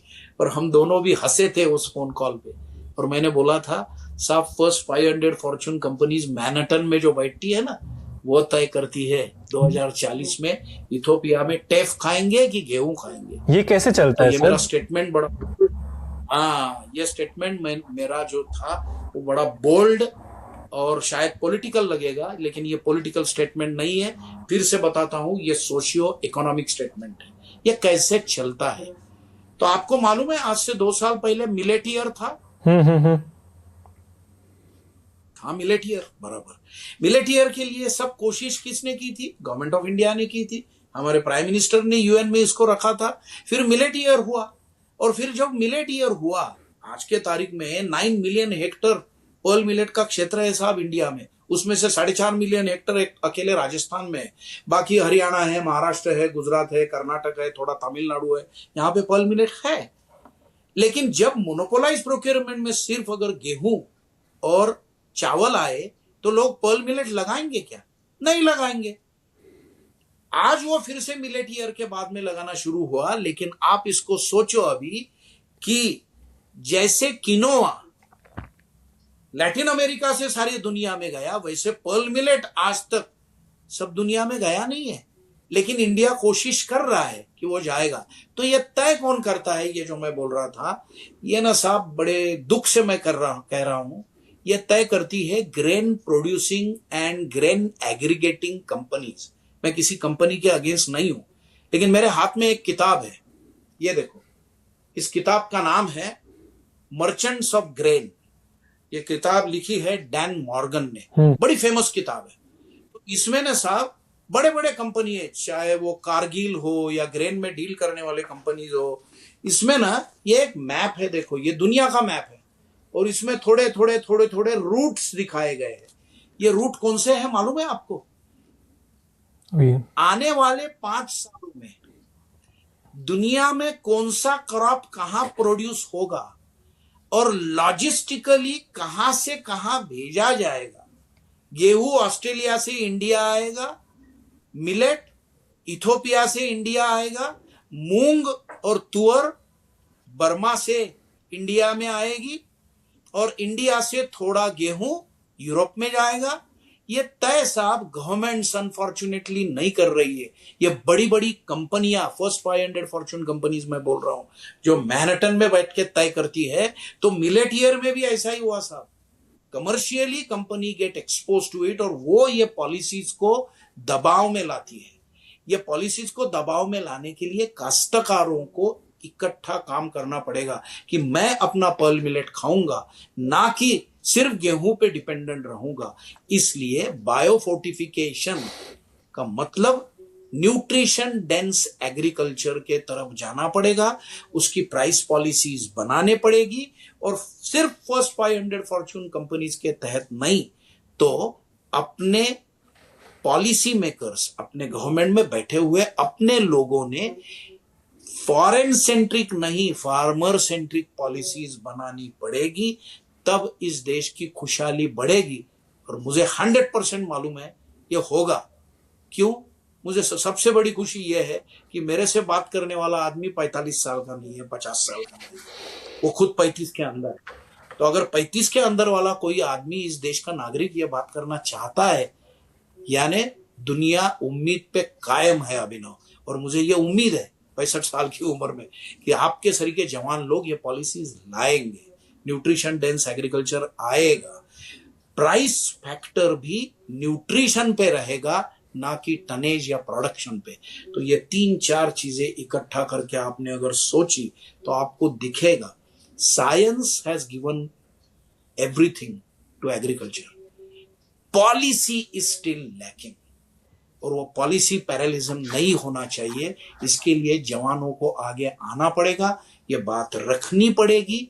और मुझे विश्वास है कि ये पॉडकास्ट के बाद में अगर कुछ सवाल जवाब जवानों ने आपके साथ में किए, जवान ने बूढ़े के साथ में मजा से ज्यादा है जवानों ने जवानों के साथ में बात करना, आपसे अगर किए और फिर हम इंटरवेंशन में उनके साथ में बात करें तो और मजा आएगा। तो if I link now green revolution, calorie deprivation, nutrition deprivation, biofortification, nutrition dense agriculture और एग्रीकल्चर साइंस, साइंस के साइलोज के बिना, यानी एग्रीकल्चर, न्यूट्रिशनिस्ट और मेडिकल डॉक्टर ऐसा साइलोज में देखने के बिना हमें एग्रीकल्चर को ही सॉइल मेंटेनेंस और न्यूट्रिशन डेंस एग्रीकल्चर करके दुनिया की पॉपुलेशन को अच्छा खाना खिलाओगे तो most of the lifestyle diseases will be reduced. ये मेरा खुद का मानना है। तो इसके लिए मैं बोलता हूं there is no other culture better to agriculture, the only culture is agriculture. Absolutely, I think मेरे जो लाइफ का भी विजन है अगले 10-15 साल का, वो काफ़ी अलाइन करता है विद वॉट एवर आप कह रहे हैं, राइट। पर्सनली भी मैं एक्सपीरियंस किया हूँ being in agriculture, being in health, कि दोनों का रिलेशन क्या होता है। अभी मुझे वो आंसर्स नहीं मिल रहे हैं एग्जैक्टली कैसे क्या करना है। एंड मैं उम्मीद करता हूँ कि अगले आधा एक घंटा में जो हम बात करेंगे कुछ आइडियाज़ भी आप मुझे और बाकी यंगस्टर्स को देंगे जिसे हम बिल्ड कर सकते हैं, राइट। बायोफोर्टिफिकेशन पे आप काफ़ी स्ट्रेस कर रहे हैं, उस पर मैं डिटेल में टेक्निकल थोड़ा बात करना चाहूँगा। उसको लेके बहुत सारे लोग के कन्फ्यूजन्स होते हैं, क्वेश्चन मार्क्स भी होते हैं, क्या ये सही तरीका है, राइट। उस पर मैं डेफिनेटली आना चाहूँगा। बट ग्रीन रेवोल्यूशन का जो मैं लोग को समरी क्विकली देना चाहता हूँ, जैसे आपने कहा फोकस था प्रोडक्शन पे, कैलोरीज पे, कि किसी तरह ये फैमिन को ख़त्म करो। उस समय हमने न्यूट्रिशन पे ध्यान नहीं दिया, लॉन्ग टर्म सस्टेनेंस पे ध्यान नहीं दिया। इसका आउटपुट ये हुआ कि प्रोडक्शन तो हम बढ़ा दिए, केमिकल फर्टिलाइजर इंक्रीज हो गया, राइट। मेरे पास कुछ स्टेटिस्टिक्स हैं कि उस समय लगभग 25 से 30% तब से हमारा सॉइल डिग्रेडेशन हुआ है। ऑर्गेनिक कार्बन का जो आप बात कर रहे हैं वो पूरी तरीके से ख़त्म हो गया है। उसका शायद एक रीज़न ग्रीन रेवोल्यूशन भी है, राइट। हमारे जो नेटिव वेराइटीज़ थे, जो हम देसी वेराइटी कहते हैं, वो पूरी तरीके से हट गए। मम्मी पापा बोलते हैं मुझे, जो आप बोल रहे हो ना, अपने पेरेंट्स से पूछो कि उनके बचपन में, शायद आपके यंग डेज में, चावल का 10-15-20 प्रकार के आपको चावल ही मिलते थे। अभी शायद वो एक तरीके से पूरा मोनोकल्चर हो गया, राइट। एक और जो स्टैटिस्टिक्स, डाइवर्सिटी खलास हो गया पूरा, राइट। न्यूट्रिशन वैल्यू का आप जो बोल रहे हैं, गेहूं और आईसीएआर का खुद का ये रिसर्च था कि गेहूं और चावल लगभग 45% फूड वैल्यू कम हो चुका है, राइट। खाने में जिंक का कमी है, खाने में आयरन का कमी है, और जो हार्मफुल सब्सटेंसेज है, हैवी मेटल्स हैं जैसे आर्सेनिक, वो सब उल्टा खाना में बढ़ गया है। तो ये सब भी ग्रीन रेवोल्यूशन का साइड इफेक्ट एक प्रकार से था, राइट। एंड बहुत सारे लोग कह रहे हैं कि अगले 15-20 साल में, जैसे प्रोफेसर स्वामीनाथन ने कहा था 1990 तक, अगले 10-15 साल में बहुत सारे लोग कह रहे हैं कि खाना खाने लायक ही नहीं रहेगा, there be so much adulteration, right. तो ओवरऑल अगर आपको देखना चाहे, मैं एक ही क्वेश्चन ये सेक्शन को समराइज करना चाहूंगा, क्या आपको लगता है ग्रीन रेवोल्यूशन ने ज्यादा अच्छाई किया या ज्यादा बुराई किया भारत को? बड़ा सोचने वाला सवाल पूछा है आपने। ये थोड़ा सा लाइटर मोड पे जाता हूँ और फिर सवाल के जवाब में आता हूँ। मैं 12वीं कक्षा में जब पढ़ता था, बहुत साल हो गए, अभी 40-45 साल, तो मुझे बायोलॉजी के एक टीचर थे मेरे, वर्मा सर। तो मेरा एक दोस्त था, वो जब पढ़ा रहे थे मेंडेलियन लॉ, तो उन्होंने उसको कुछ सवाल पूछा, तो वो कुछ अपने कागज पे कुछ तो भी कर रहा था, वो सवाल की तरफ उसका ध्यान नहीं था। तो वर्मा सर ने उसको पूछा, why are you here? Mendelian law पढ़ा रहे थे वो। तो वो मेरा जो दोस्त था वो एकदम से खड़ा हो गया। तो उन्होंने पूछा, व्हाई आर यू हियर? तो उसने जवाब दिया, सर मैं अपने माँ पिताजी की वजह से। तो वर्मा सर और सारा क्लास हंसने लगा। सो जवाब ये है, एक्चुअली मैं इस दुनिया में क्यों हूं? तो मैं अपने माँ पिताजी की वजह से हूं इस दुनिया में। और मेरे माँ पिताजी मैंने नहीं तय किए, बराबर, मेरे माँ पिताजी नेचर ने तय किए, मैं पैदा हो गया वहां पे। लेकिन अभी जो मैं करता हूं वो सब मेरे माँ पिताजी नहीं तय करते, मैं तय करता हूं, सोसाइटी तय करती है, कलेक्टिव विजडम के साथ में वो तय करना पड़ता है। तो ग्रीन रिवॉल्यूशन के फादर हम बोलेंगे प्रोफेसर स्वामीनाथन, वर्ल्ड ओवर जिनको प्राइज मिला, वर्ल्ड पीस प्राइज मिला, नोबेल, वो है डॉक्टर नॉर्मन बोरलॉग। तो कोई पूछेगा कि यार ग्रीन रिवॉल्यूशन एग्रीकल्चर साइंटिस्ट को पीस प्राइज कैसे मिला? ऐसा तो पूछना चाहिए ना। तो पीस प्राइज इसके लिए मिला कि इतना फैमिन था अफ्रीका में, एशिया में, कि अगर तब वो प्रोडक्शन नहीं बढ़ता तो ऐसा मानना था दुनिया के सोशल रिफॉर्मर्स और सोशियो पॉलिटिकल इकोनॉमिकल साइंटिस्ट का कि वॉर होता था फूड के लिए, और वॉर में जितने लोग मरते थे वो ग्रीन रिवॉल्यूशन से बच गए। इसके लिए world food peace prize, Nobel peace prize doctor Norman Borlaug को, एग्रीकल्चर साइंटिस्ट को मिला। और father of Indian green revolution Padmashri, Padma Bhushan, Padma Vibhushan, Bharat Ratna professor Swaminathan को मिला। इसका मतलब, अब आपके सवाल के जवाब में कि मैं यहां क्यों हूं, तो माँ पिताजी के वजह से हूं। अरे लेकिन भैया तू क्या कर रहा है? तो मैं जो खाया पिया अच्छी तरह से आज हम ये कॉल कर रहे हैं, ये साहब हम माइक्रोसॉफ्ट की वजह से, या इंटरनेट की वजह से, आईपैड की वजह से, सैमसंग की वजह से हम नहीं कर पाते अगर हमारा दोनों का पेट अच्छी तरह से नहीं भरता। आज हम ये बात कर पा रहे हैं क्योंकि हमारा पेट भरा है, और वो पेट इंडियन प्रोडक्शन से भरा है। तो ज्यादा अच्छा हुआ कि बुरा हुआ?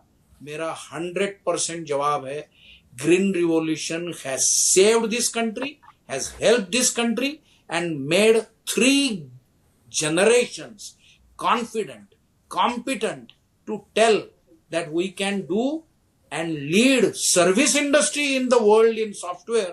क्योंकि साहब आपका पेट भरा है, अगर पेट नहीं भरा होता ना तो आप ये कुछ नहीं कर पाते। तो green revolution has played definitely positive role more than the negative role. लेकिन सर निगेटिव रोल हुआ क्या? जो हम बात करते हैं इसके, जैसे इन डिपेंडेंसी पे, आपको नहीं लगता है कि बहुत ज्यादा डिपेंडेंसी बढ़ा दिया green revolution? Human nature is like this, मैं वही बताता हूं, human nature is like this. आप और मैं बात कर रहे हैं, राइट, हमें भूख नहीं लगी है, राइट, फिर भी आने वाले साल का अनाज भर के रखना ये ह्यूमन नेचर है। मेरे बेटे के लिए 2 घर लेना, ये ह्यूमन नेचर है। We are different than lion in jungle. Lion को भूख नहीं लगी है ना साहब, तो उसके बाजू से हिरन चला जाता है ना, वो ऐसे सिर्फ देखता है, खाता नहीं है। आदमी बड़ी अजीब कौम है, इसको भूख नहीं है ना तो भी ये शिकार करेगा। तो हम जो ग्रीन रिवॉल्यूशन में किए ना, वो आने वाले 4 जनरेशन का अभी दबा लिए, सस्टेनेबिलिटी को भूल गए। तो ये गलती ग्रीन रिवॉल्यूशन की टेक्नोलॉजी की नहीं थी। जो प्रोफेसर साइंस वाले खुद बोल रहे थे, illegitimate usage of water, fertilisers and pesticides is creating a problem which is human nature. तो ह्यूमन नेचर को कंट्रोल करना यानी क्या? हैवान से आदमी बनना। हमने ग्रीन रिवॉल्यूशन में हैवानियत डाल दी साहब, जो कि और से नहीं, कब सस्टेनेबल। आपके माँ पिताजी कॉन्जर्वेशन वाले थे, दादा दादी नाना नानी उससे भी कॉन्जर्वेशन वाले थे। आज आपकी पैदाइश, मैं गाली नहीं दे रहा हूं, सही बोल रहा हूं, प्लास्टिक करेंसी पे चल रही। जो खिसे में नहीं वो पहले उड़ा देते, हाँ या ना? और बाद में जो प्लास्टिक करेंसी क्रेडिट कार्ड वाला बिल आता है, उसके लिए पैसे ढूंढते, फिर वो क्रेडिट कार्ड का बिल भरते। सो ये तो हमारी इंसानियत का चैलेंज है कि हमने टेक्नोलॉजी को मोनोपोलाइज किया। टेक्नोलॉजी बुरी नहीं है, मोनोपोलाइजेशन ऑफ द टेक्नोलॉजी बुरा है। और मैं वो मोनोपोलाइजेशन को कंट्रोल करना, मैं इससे बाहर आके हम, आप सब, कलेक्टिव, सब दुनिया ये सोच लाने के लिए बोलते थे, production by masses not mass production. सबकी अच्छाई, पसायदान में बोलते हैं संत ज्ञानेश्वर, सबकी अच्छाई, मेरी अकेले की नहीं। तो वो मेरी अकेले की ये जो है ना ह्यूमन इंटरवेंशन, वो ह्यूमन से हैवानियत के तरफ जाता है। वो प्रॉब्लम ग्रीन रिवॉल्यूशन का नहीं है, वो प्रॉब्लम मोनोपोलाइजेशन का है। और वो मोनोपोलाइजेशन को ब्रेक करने के लिए social reform, democratic setup, collective wisdom, ये उसके सोशल रिफॉर्म्स है, ये उसका आंसर है जो बहुत से सोशल रिफॉर्मर्स ने दिए हैं। लेकिन ग्रीन रिवॉल्यूशन के सीमित यूसेज से सस्टेनेबिलिटी की तरफ जा सकते हैं और ग्रीन रिवॉल्यूशन एवरग्रीन रिवॉल्यूशन हो सकता है, जिसके ऊपर स्वामीनाथन फाउंडेशन में और CGIAR सेंटर्स में, consultative group of international agriculture research के 16 सेंटर्स है दुनिया में। वॉशिंगटन में है, इथोपिया में है, हैदराबाद इक्रिसैट में है, श्रीलंका में है, मनीला में है राइस वाला, सीमेट है मेक्सिको में। तो ऐसे बहुत काम चल रहा है। So science needs to be with human face, not with monopolisation. ये वो जवाब है। जवाब ये नहीं है कि ग्रीन रिवॉल्यूशन ने बुरा किया, जवाब ये है कि मोनोपोलाइजेशन ने बुरा किया। और वो मोनोपोलाइजेशन हम अगर कलेक्टिव विजडम में लाएंगे तो साइंस अच्छा ही होता है। इसलिए एक छोटा आंसर, अलग एग्जांपल देता हूं और फिर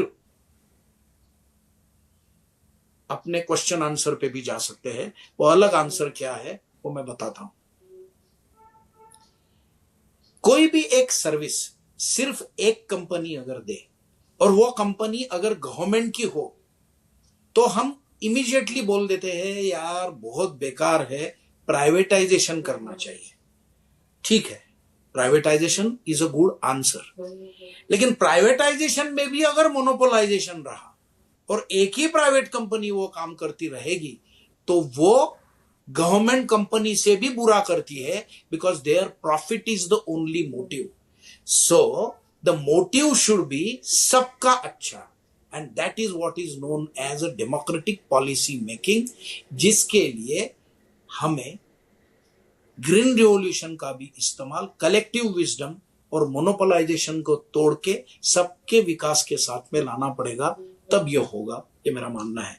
मैं मानता हूं कि मैंने अपने तरफ से जवाब देने की कोशिश की है, लेकिन मैं ये क्लेम नहीं करता कि मैंने जो कहा वो सबको मानना ही पड़ेगा। Agreeing to disagree still working together is a essence of democracy. ये मेरा स्टेटमेंट नहीं है, ये प्रोफेसर स्वामीनाथन ने राज्यसभा से जब वो डिपार्टिंग स्पीच उन्होंने दिया था तब उन्होंने ये स्टेटमेंट किया था। दोनों पार्लियामेंट इकट्ठा सेशन था, राज्यसभा और लोकसभा। बड़ा अच्छा स्पीच है वो, और उसमें ये स्टेटमेंट है उनका, agreeing to disagree, still working together is the essence of democracy. So मैंने जो कहा वो आपने सब मानना चाहिए, ऐसा नहीं है। Disagreement is a sense of life, but still we need to work together for the betterment of human society. हैवानियत को निकालना पड़ेगा साहब, और मोनोपोलाइजेशन हैवानियत है। Thank you for patient listening. Sir, ये मोनोपोलाइजेशन का जो हम बात करते हैं, I agree with you, principally सुनने में सही लगता है, बट आज बीच का ही आप उदाहरण ले लो, जैसे बेयर, मोनसैंटो, कारगिल, जो आपने मर्चेंट ग्रेन का बात किया, इसको कैसे कोई तोड़ेगा? हम एक किसान का बात कर रहे हैं, हम यंगस्टर्स का बात कर रहे हैं जो एग्रीकल्चर को बदलना चाहते हैं। मैं अपना बात कर रहा हूँ, कल मैं आके ऐसा क्या कर दूं जो ये मैं मोनोपोली को तोड़ूं, किसान का मदद करूं, ब्रदरहुड में ध्यान रखूं, एक सस्टेनेबल बिजनेस बनाऊं, एनवायरनमेंट का ख्याल रखूं। तो बहुत सारे मोरल प्रिंसिपल साथ में आ जाते हैं, विच ऑलमोस्ट सीम्स की इम्पॉसिबल टू अचीव हो जाता है कई बार, right? For this is my honest thought process. So practical में चाहता हूँ कि हम थोड़े सोल्यूशंस की तरफ जाएं कि इसको कैसे अप्रोच कर सकते हैं। मोनोपोलाइजेशन को तोड़ने का शायद पॉलिसी लेवल पे कुछ चेंजेस हों, या फिर बायोफोर्टिफिकेशन एक उदाहरण आपने दिया। अब मैं चाहता हूं कि हमने प्रॉब्लम हिस्ट्री काफी अच्छे से एस्टैब्लिश कर लिया। आई होप 1 घंटा अगर कोई ये पॉडकास्ट देख ले, उनको एक ब्रॉड आइडिया होगा, राइट? बट सॉल्यूशंस पे हम थोड़ा बात करते हैं। अभी ग्रीन रेवोल्यूशन हो गया, रियलिटी एज ऑफ टुडे 2026 में हम हैं। 2026 में क्या क्या बदलाव ला सकते हैं? फॉर एग्जाम्पल, आप सर पॉलिसी पे काफी बात करते हैं, that's one of your core areas of expertise. अब मैं उतना डेप्थ में पॉलिसी को एनालाइज नहीं किया of course as much as you, and I don't have that experience, right? Policy level पे क्या क्या मतलब बदलना चाहिए? एक उदाहरण आपने दिया था FCI का, कि हम ओवर प्रोक्योर कर लेते हैं स्टोरेज का, जरूरत से ज्यादा है। फॉर एग्जांपल, दूसरा उदाहरण है कि मिनिमम सपोर्ट प्राइस केवल 2 फसल पे मिलता है, हमें बाकी फसल पे over production, cost of production 50% extend करना चाहिए। प्रैक्टिकली और क्या क्या पॉलिसी लेवल चेंजेस हो सकते हैं जो शायद कोई फ्यूचर में करे, ताकि हम अपने कृषि को सही दिशा में ले जाएं? Very good question, and one line answer नहीं हो सकता इसका थोड़ा सा एक 2-3 मिनट का थोड़ा डिटेलिंग आंसर लगेगा, आराम से 5 सर, मिनट भी लग सकते आप हैं। 20 मिनट भी लीजिए, कोई तकलीफ नहीं है। ठीक है, तो थोड़ा सा इसको हम ऐसा देखते हैं। इंडियन एग्रीकल्चर ना एक सबसे बड़ा चैलेंज फेस करता है, वो है सब division and fragmentation of land. So आपके फैमिली में 30 एकड़ जमीन थी, आप 2 भाई है, फिर 15-15 एकड़ हो गई, 15 आपकी, 15 आपके भाई की। फिर आपको 2 बेटे हुए, आपके भाई को 2 बेटे हुए, फिर 7.5 एकड़ हो गई, उनमें बढ़ गई। फिर उसको 2 बेटे हुए, फिर 3-3 एकड़ हो गई। आप समझ रहे हैं? इसको एग्रीकल्चर इकोनॉमिक्स में कहते हैं सब division and fragmentation of the land resource. India का सबसे बड़ा प्रॉब्लम सब डिविजन एंड फ्रेगमेंटेशन है। तो हमारी काश्तकारी धीरे धीरे धीरे धीरे धीरे धीरे ऐसे बढ़ती गई कि वो इकोनॉमिकली वायबल ही नहीं रही।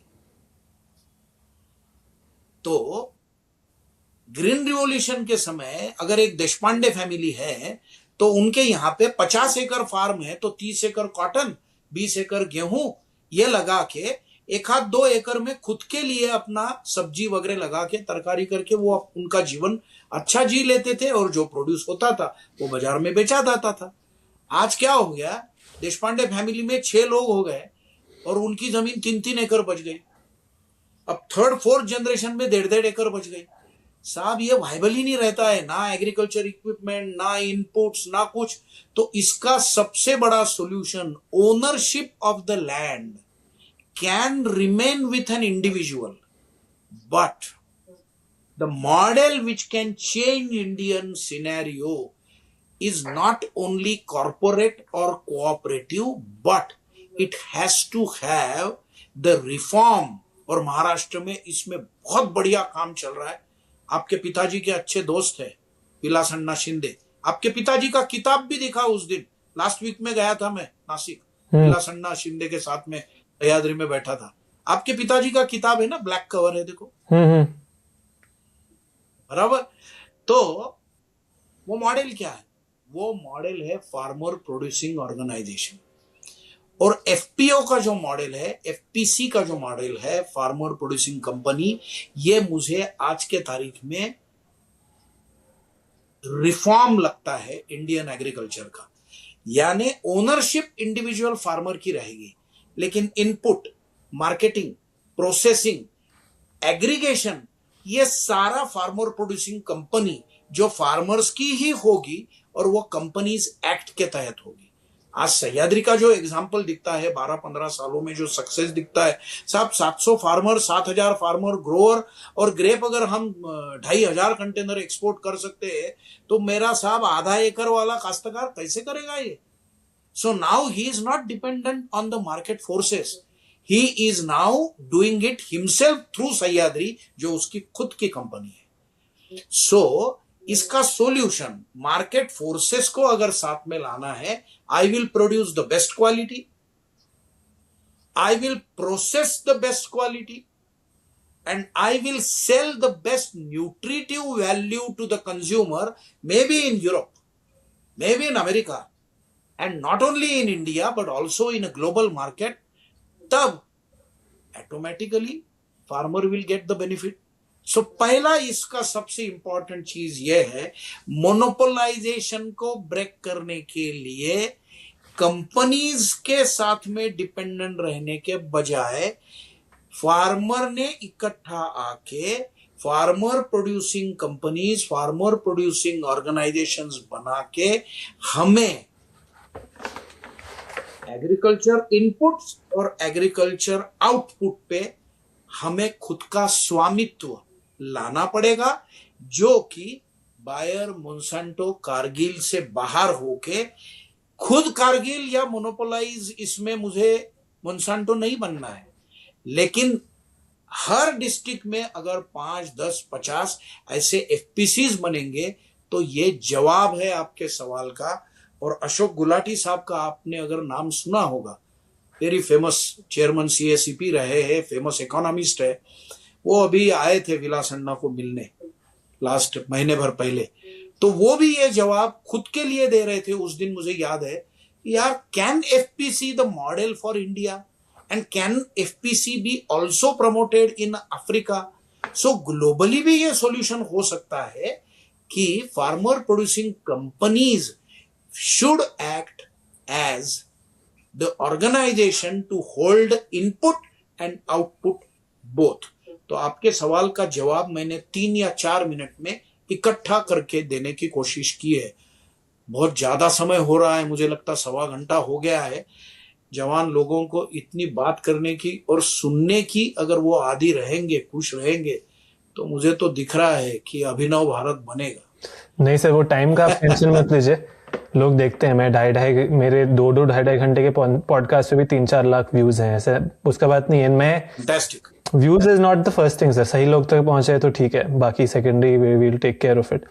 एनीवेज, मुझे लगता है ये जवाब मैंने, ये रिफॉर्म वाला जवाब है। राइट, ये रिफॉर्म वाला जवाब है। मैं एक और पढ़ रहा था कि सब्सिडी के बारे में, I think Ashok Gulati sir कहीं था कि अभी जो सब्सिडी हम लोग देते हैं, उदाहरण पे आप फर्टिलाइजर सब्सिडी ले लो, तो ज्यादातर सब्सिडी यूरिया पे होता है। सब लोग फोकस करते हैं यूरिया पे सब्सिडी देने का रेट।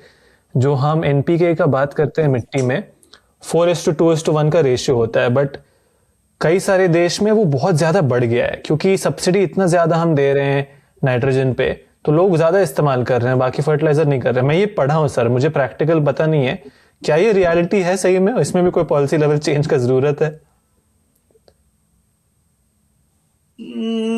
Good question. इसका जवाब हाँ या ना में देना थोड़ा मुश्किल है, लेकिन फिर भी मैं दे सकता हूं ये जवाब कि शायद सब्सिडीज को हम जितना बढ़ावा यूरिया, फर्टिलाइजर को, नाइट्रोजन पे हम दे रहे, और अशोक गुलाटी साहब के साथ में मेरी बहुत बार इसके ऊपर बात हुई है। 15-20 साल से मैं ये चर्चाएं उनके साथ में करते आया हूं। शायद यूरिया की सब्सिडी गवर्नमेंट ऑफ इंडिया को कम करनी पड़ेगी और फार्मर्स को सब्स्टिट्यूट फर्टिलाइजर और ऑर्गेनिक नाइट्रोजन के तरफ जाना पड़ेगा। तो ये आज के तारीख में मुश्किल लगेगा, लेकिन मैं हमेशा कहता हूं there is a friction, there is a fun. सब आसान चीज करना ना हमेशा अच्छा लगता है।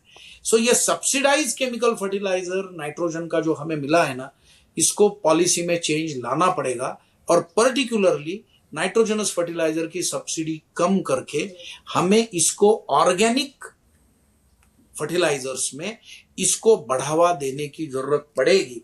और ये पॉसिबल है, चाहे वो फॉस्फेट बेस्ड ऑर्गेनिक फर्टिलाइजर हो, नाइट्रोजन बेस्ड ऑर्गेनिक फर्टिलाइजर हो। आज के तारीख में आपको मालूम होगा आरसीएफ सर की बहुत बड़ी पब्लिक सेक्टर कंपनी बहुत प्रमोट कर रही है ऑर्गेनिक फर्टिलाइजर्स को, लेकिन ऑर्गेनिक फर्टिलाइजर बनाना केमिकल फर्टिलाइजर इतना आसान नहीं है। There are different challenges. So इसको एग्रीगेट करना पड़ेगा। एक केमिकल फर्टिलाइजर थर्ड वाईशिप में प्रकल्प आरसीएफ का लग गया और आरसीएफ की ट्रेन केमिकल फर्टिलाइजर के जा रही, ये आसान लगता है। ऑर्गेनिक फर्टिलाइजर के बारे में ऐसे नहीं होगा, तो उसको कैसे करना पड़ेगा? Production by masses. Her district में 3-3, 4-4 फैक्ट्रीज लगनी पड़ेगी। एक बंबई की फैक्ट्री काम नहीं करेगी। इसलिए मैंने पहले ही 1.5 घंटा 1.25 घंटा पहले जब बात शुरू की तब मैंने बोला था, विलासन्ना भी कहते हैं, प्रोफेसर स्वामीनाथन भी कहते थे, और मैंने विलासन्ना को सह्याद्री में 10-8 साल पहले मैंने बोला था कि ये तो एक आधुनिक बात हो गई अभी कि हम बात कर रहे हैं production by masses and not the mass production. Same thing will apply to this subsidy of chemical fertiliser urea specially. इसको रिड्यूस करना पड़ेगा, ऑर्गेनिक फर्टिलाइजर्स को लाना पड़ेगा। वो सब्सिडी का फैक्टर हम डिस्ट्रिक्ट में छोटे छोटे फैक्ट्रीज करने पड़ेंगे और इनपुट्स को लाना पड़ेगा और कार्बन रेशो बढ़ाना पड़ेगा। लेकिन इसके लिए policy should be chemical fertiliser, particularly nitrogenous fertiliser urea अगर महंगा होगा तो भी फिर चलेगा। ये सोच बदलनी पड़ेगी, इसके अलावा कोई चारा नहीं है। ये स्टेटमेंट पे सर ऐसा मुझे लगता है। ये जो आपने एक कोट 2-3 बार बोला है कि मैं इस पे चाहता हूँ, मैं इसको वर्ड प्ले में खेल सकता हूँ। प्रोडक्शन बाय मासेस नहीं होना चाहिए, मास प्रोडक्शन नहीं होना चाहिए। प्रोडक्शन बाय मासेस होना चाहिए, मास प्रोडक्शन नहीं। यस, मास प्रोडक्शन नहीं होना चाहिए, प्रोडक्शन बाय मासेस होना चाहिए, राइट। अब सिंपल शब्दों में किसी को आपको समझाना है, किसी 18 साल के बच्चे को, तो आप कैसे समझाएंगे कि एक किसान ज्यादा नहीं उगाए, ज्यादा किसान उगाए? इसको थोड़ा सिंप्लीफाई करिए। बिल्कुल, मैं बताता हूं। आदिदास के शूज है और आदिदास के शूज आदिदास की फैक्ट्री में बनते हैं। तो आदिदास आजकल ये शूज आदिदास के सिंगल फैक्ट्री में नहीं बनाती साहब। ये बांग्लादेश में यूनुस, जो अभी एडवाइजर गए 3 साल 2 साल से बांग्लादेश के हैं, अभी इलेक्शन हो गया, अभी नए प्राइम मिनिस्टर आ गए, लेकिन यूनुस को नोबेल प्राइज जो मिला वो क्यों मिला? वो प्रोडक्शन बाय मासेस पे मिला। बहुत सारी कॉटन इंडस्ट्री बांग्लादेश की जो है, बहुत सारे शूज मेकिंग जो है, लेदर गारमेंट जो है, वो प्रोडक्शन बाय मासेस है, मास प्रोडक्शन नहीं है। लेकिन ठप्पा उस पे आदिदास का लगेगा, लेकिन घर घर में झुग्गी झोपड़ी में वो बनता है आदिदास का शूज, उसके ऊपर मार्क लगता है क्वालिटी के साथ में आदिदास का। मैं आदिदास का एग्जांपल इसलिए लिया, वैसे ही एग्जांपल लुई फिलिप के हैं। कॉटन के बड़े बड़े शर्ट्स और फैक्ट्रीज वो सब बांग्लादेश में बनते हैं, लुई फिलिप का ठप्पा लगता है, बनते हैं झोपड़ी में। सो एक फैक्ट्री नहीं है उसकी अभी। It is production by masses, not the mass production in one Louis Philippe factory. Are you getting me? So हमारी यहाँ पे मैनचेस्टर में जो बनता था और फिर इंडिया में आके बेचते थे, तो हमारे यहाँ पे कॉटन इंडस्ट्री घर घर में अगर ये कॉटन बनेगा, खादी का प्रिंसिपल वही था, तो वो ही बनना पड़ेगा। टेक्सटाइल में एक बड़ी जगह पे ये बनने की जगह प्रोडक्शन बाय मासेस। और ये प्रयोग फार्मर प्रोड्यूसिंग कंपनी में हो रहा है, सक्सेसफुली हो रहा है। कोई सोच नहीं पाएगा साहब कि सह्याद्री का आज का टर्नओवर एक फार्मर प्रोड्यूसिंग कंपनी है, 750 फार्मर मेंबर है, 7000 फार्मर ग्रोअर है, कंपनी का 12 साल 13 साल की उम्र है साहब। ये साल का टर्नओवर 2500 करोड़ है। 2,500 करोड़ रुपया, हाउ इज इट पॉसिबल? ये तो ड्रीम लगता है। और आने वाले 5 साल में 10,000 करोड़ बनने की ड्रीम कर सकते हैं। क्यों? Production by masses, not mass production. एक कोई फार्मर ये कर नहीं रहा है, 7,000 फार्मर एग्रीगेट करके ये कर रहे हैं। तो ये जो ड्रीम है ना, इसको प्रोडक्शन बाय मासेस का ड्रीम, ये मेरा नहीं है साहब, ये आदमी ने किया था। ये है वो आदमी जिसने बोला था कि इंडिया का सॉल्यूशन प्रोडक्शन बाय मासेस है, मास प्रोडक्शन नहीं है। तो यही वो चीज है, 18 साल के बच्चे को वो ये बताना पड़ेगा। जब एक थोड़ा सा अच्छा एग्जाम्पल देता हूं, जब गोलमेज परिषद के लिए महात्मा गांधी को बुलाया और तब क्वीन के सामने बैरिस्टर को जाना था और बैरिस्टर को बोला गया कि फॉर्मली ड्रेस आना चाहिए, टाई और वो सूट वूट पहन के, क्योंकि आप क्वीन को मिलने जा रहे। तो बैरिस्टर मोहनदास करमचंद गांधी ने उधर बताया कि हम तो अब वो कोट वोट ये सब छोड़ दिए, हम तो सिर्फ छोटी धोती पहनते हैं, बाकी तो हम ऐसे ही रहते हैं, कपड़ा ही नहीं पहनते। तो इधर से वाइस राय ने बताया कि नहीं, ये तो ऐसे ही आएंगे, ये कपड़ा नहीं पहनते। तो उधर से बताया गया ये तो डिसरिस्पेक्ट होगा क्वीन को, और फिर ये गए, क्योंकि वाइस राय ने बताया यह आदमी को नहीं बुलाया तो नेशन को डिसरिस्पेक्ट होगा। फिर ये गए और क्वीन ने पूछा आपके कपड़े किधर है, और ये मैं नहीं बोल रहा हूं, ये रिकॉर्डेड है इतिहास में। तो महात्मा गांधी ने बताया कि मेरे पास इतने ही बचे हैं, बाकी तो सारे दुनिया के कपड़े आपने पहने हैं। क्वीन को बोला है साहब, इसका मतलब क्या है? That was mass production. और गांधी जी बता रहे थे प्रोडक्शन बाय मासेस। तो मेरे देश का सॉल्यूशन वो है, और वो आज भी हो सकता है। बांग्लादेश कर रहा है, इंडिया कर रहा है, और इंडिया ये कर पाएगा। आज भी हम जो बोल रहे हैं, अगेन मैं बोलता हूं, पॉलिटिक्स की बात नहीं, सोशियो इकोनॉमिक बात। तो हमें ये solution farmer producing companies, production by masses से करना पड़ेगा, और कर सकते हैं, ये मेरा मानना है। There are examples, but those examples at present unfortunately are sporadic. We need to make those examples. हर डिस्ट्रिक्ट में 2, 3, 4, 500 डिस्ट्रिक्ट में 1000 example. India will be changed model, और मुझे ये विश्वास है आने वाले 15 सालों में ये होगा। मैनहट्टन में पॉलिसी तय नहीं होगी, अपनी पॉलिसी दिल्ली में भी तय नहीं होगी, कर्नाटक की पॉलिसी कर्नाटक में, महाराष्ट्र की पॉलिसी महाराष्ट्र में, नासिक की पॉलिसी नासिक में तय होगी, और ये फार्मर प्रोड्यूसिंग कंपनी कर सकती है। यह मुश्किल लगता है, लेकिन हो पाएगा, इस पे मेरा विश्वास है। सर आई थिंक 100% जिसमें मैं बात कर रहा हूँ और खुद भी जो समझा हूँ कि फार्मर प्रोड्यूसर ऑर्गेनाइजेशन या फार्म प्रोड्यूसर कंपनी सोल्यूशन है। जो मेजर प्रॉब्लम्स इंडियन एग्रीकल्चर में, जैसे फ्रैगमेंटेड लैंड होल्डिंग या फिर मार्केटिंग या फिर वैल्यू एडिशन, इसको ये फंडामेंटली सॉल्व कर सकती है, राइट। लेकिन यदि हम सह्याद्री का ही एग्जाम्पल लें, 100% मुझे लगता है कि वो भारत का बेस्ट केस स्टडी है, उससे अच्छा एग्जाम्पल नहीं है। एंड जो स्पीड में उन्होंने किया है इज़ वेरी इंस्पायरिंग। मैंने खुद वहाँ काफ़ी टाइम स्पेंड किया है, विलास सर से मैं पॉडकास्ट किया हूँ, सीखने का मौका मिला है। बट मेरा एक प्रश्न वहाँ पर भी उठता है कि क्या सह्याद्री फार्म्स या फिर क्या कोई भी FPO अभी मेरे न्यूट्रिएंट डेंसिटी प्रॉब्लम को सॉल्व कर रहा है? क्या वो सॉइल का रक्षक बन रहे हैं, राइट? क्योंकि फंडामेंटल लॉन्ग टर्म सस्टेनेंस में यही 2 चीज़ हमें ध्यान देना है। क्या मेरे मिट्टी का ऑर्गेनिक कार्बन बढ़ा पा रहे हैं? क्या उनका फोकस न्यूट्रिएंट डेंसिटी पे है, जो आपने भी प्रपोज किया था एज अ सोल्यूशन, राइट? मुझे वहां पे थोड़ा शायद वो आंसर सह्याद्री से नहीं मिले या दूसरे किसी FPO से नहीं मिले, हो सकता है आप मुझे बेटर बताएं, राइट? तो आज क्या ये भी पॉसिबल है कि न्यूट्रिएंट डेंसिटी को ध्यान में रखते हुए, पॉलिसी को ध्यान में रखते हुए FPO मॉडल बन सकता है? एंड क्या सह्याद्री या बाकी कोई ऐसा कंपनी ऑलरेडी कर रही है? Very good question. Yes, Sahyadri कर रही है। टोमेटो क्रॉप में अभी वो सोच रहे हैं कि क्या हम इसको न्यूट्रिशन डेंस बना सकते हैं। सह्याद्री ही अपेक्स बॉडी एक फार्मर प्रोड्यूसिंग कंपनी के साथ में और कुछ कंपनियों के साथ में जोड़ के, जैसे गोदावरी कंपनी है मराठवाड़ा में, एक सह्याद्री के साथ ही वो भी काम करते हैं, लेकिन उनका क्रॉप स्पेसिफिक वर्क है सोयाबीन में। तो वो कुछ सोच रहे हैं कि उसको हम कुछ बढ़ावा दे सकेंगे। कुछ कंपनी सह्याद्री के साथ में जुड़ी हुई अनाज में काम करने वाले कुछ है, प्याज में काम करने वाले कुछ है, वहां पे न्यूट्रिशन डेंस काम करने वाले पर्ल मिलेट के कुछ लोग काम कर रहे हैं, जो सोलापुर डिस्ट्रिक्ट में है।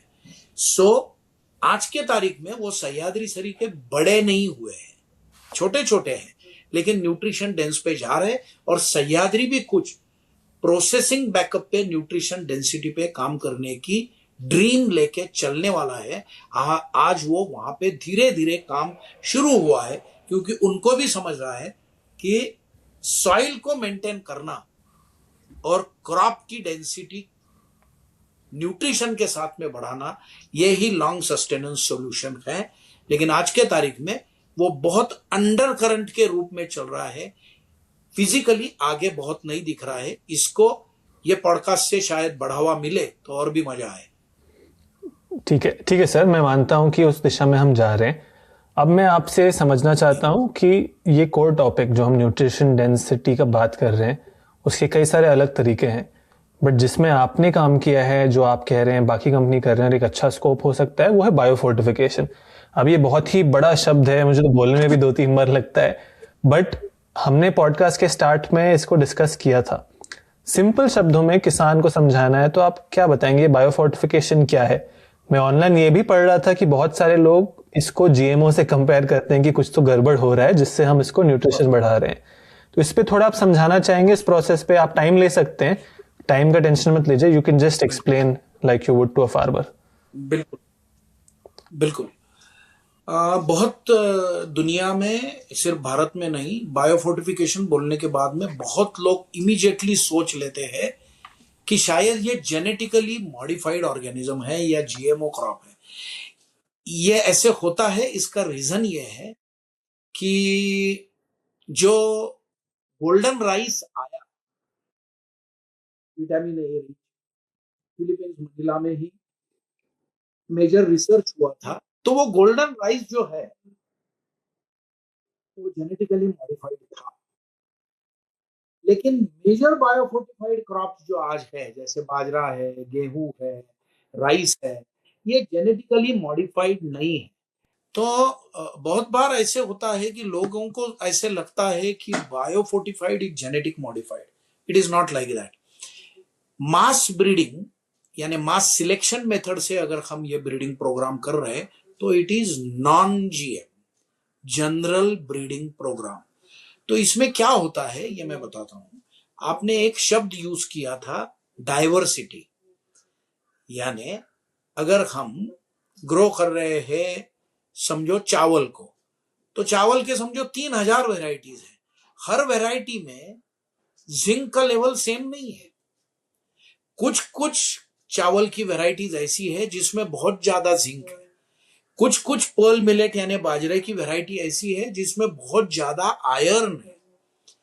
तो वो पेरेंटल मटेरियल अगर हमने अपने ब्रीडिंग प्रोग्राम में ह्यूमन इंटरवेंशन के साथ में मास सिलेक्शन मेथड में लिया और वो ब्रीडिंग ह्यूमन इंटरवेंशन के साथ में किया क्रॉस ब्रीडिंग प्रोग्राम में, तो जो प्रोजेनी आती है यानी जो हाइब्रिड बनता है, या मास सिलेक्शन में ओपन पॉलिनेटेड वेराइटी अगर बनती है, तो वो वेराइटी, जैसे मैंने एग्जांपल लिया ICTP8203, इसमें है IC का मतलब इक्रिसैट, टी का मतलब Togo, Togo is a country in Africa, और पी का मतलब है पॉपुलेशन।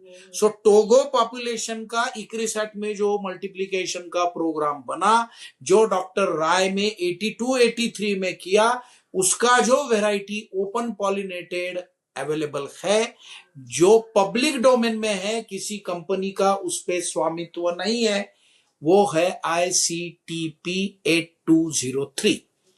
अब उसको ही धनशक्ति जब बनाया, तब डॉक्टर लोग कुछ पीएचडी इकट्ठा आए, कुछ प्राइवेट कंपनीज इकट्ठा आई जिसमें निर्मल सीड भी थी, और उसमें मल्टीप्लिकेशन ब्रीडिंग यानी क्रॉस ब्रीडिंग के साथ में उसमें एक काम किया गया कि हर वैरायटी जो ग्रो होती गई उसका पॉपुलेशन का आयरन कंटेंट कितना है, इसको एनालाइज कर करके first generation, second generation, third generation iron level बढ़ाते गए, और जिसमें फिर 40 मिलीग्राम पर ग्राम आयरन आया, वो पॉपुलेशन को हमने बोला धन शक्ति, यानी जिसमें आयरन ज्यादा है। इसका मतलब उस वैरायटी का नाम चेंज करके ICTP 8203-FE, FE का मतलब आयर्न, और वो वैरायटी पब्लिक डोमेन में रिलीज हुई। तो इसका मतलब यह है नॉन जीएम पब्लिक डोमेन, कोई प्राइवेट कंपनी का उस पे स्वामित्व यानी मोनोपोलाइजेशन नहीं, और काश्तकार खुद उसको बढ़ा सकता है। तो फिर 3 जवाब आ गए, variety, no hybrid, public domain, biofortified, high iron content, और जिसको रेट भी ज्यादा मिल सकता है। ये चारों पांचों चीजें इकट्ठा आके अगर पॉलिसी में आई तो हम बायोफोर्टिफिकेशन, मराठी में जिसको मैंने एक शब्द कॉइन किया था, जैव बड़कटीकरण, बड़कट का मतलब फोर्टिफाइड, लेकिन फोर्टिफिकेशन का मतलब है ऊपर से कुछ डालना, बायोफोर्टिफिकेशन का मतलब है अंदरूनी ही उसको बढ़ाना। तो आप अगर फोर्टिफाइड आटा खाते हो तो आप ऊपर से आयरन टैबलेट डाल के वो आटा बनाया होगा तो वो फोर्टिफाइड आटा होगा।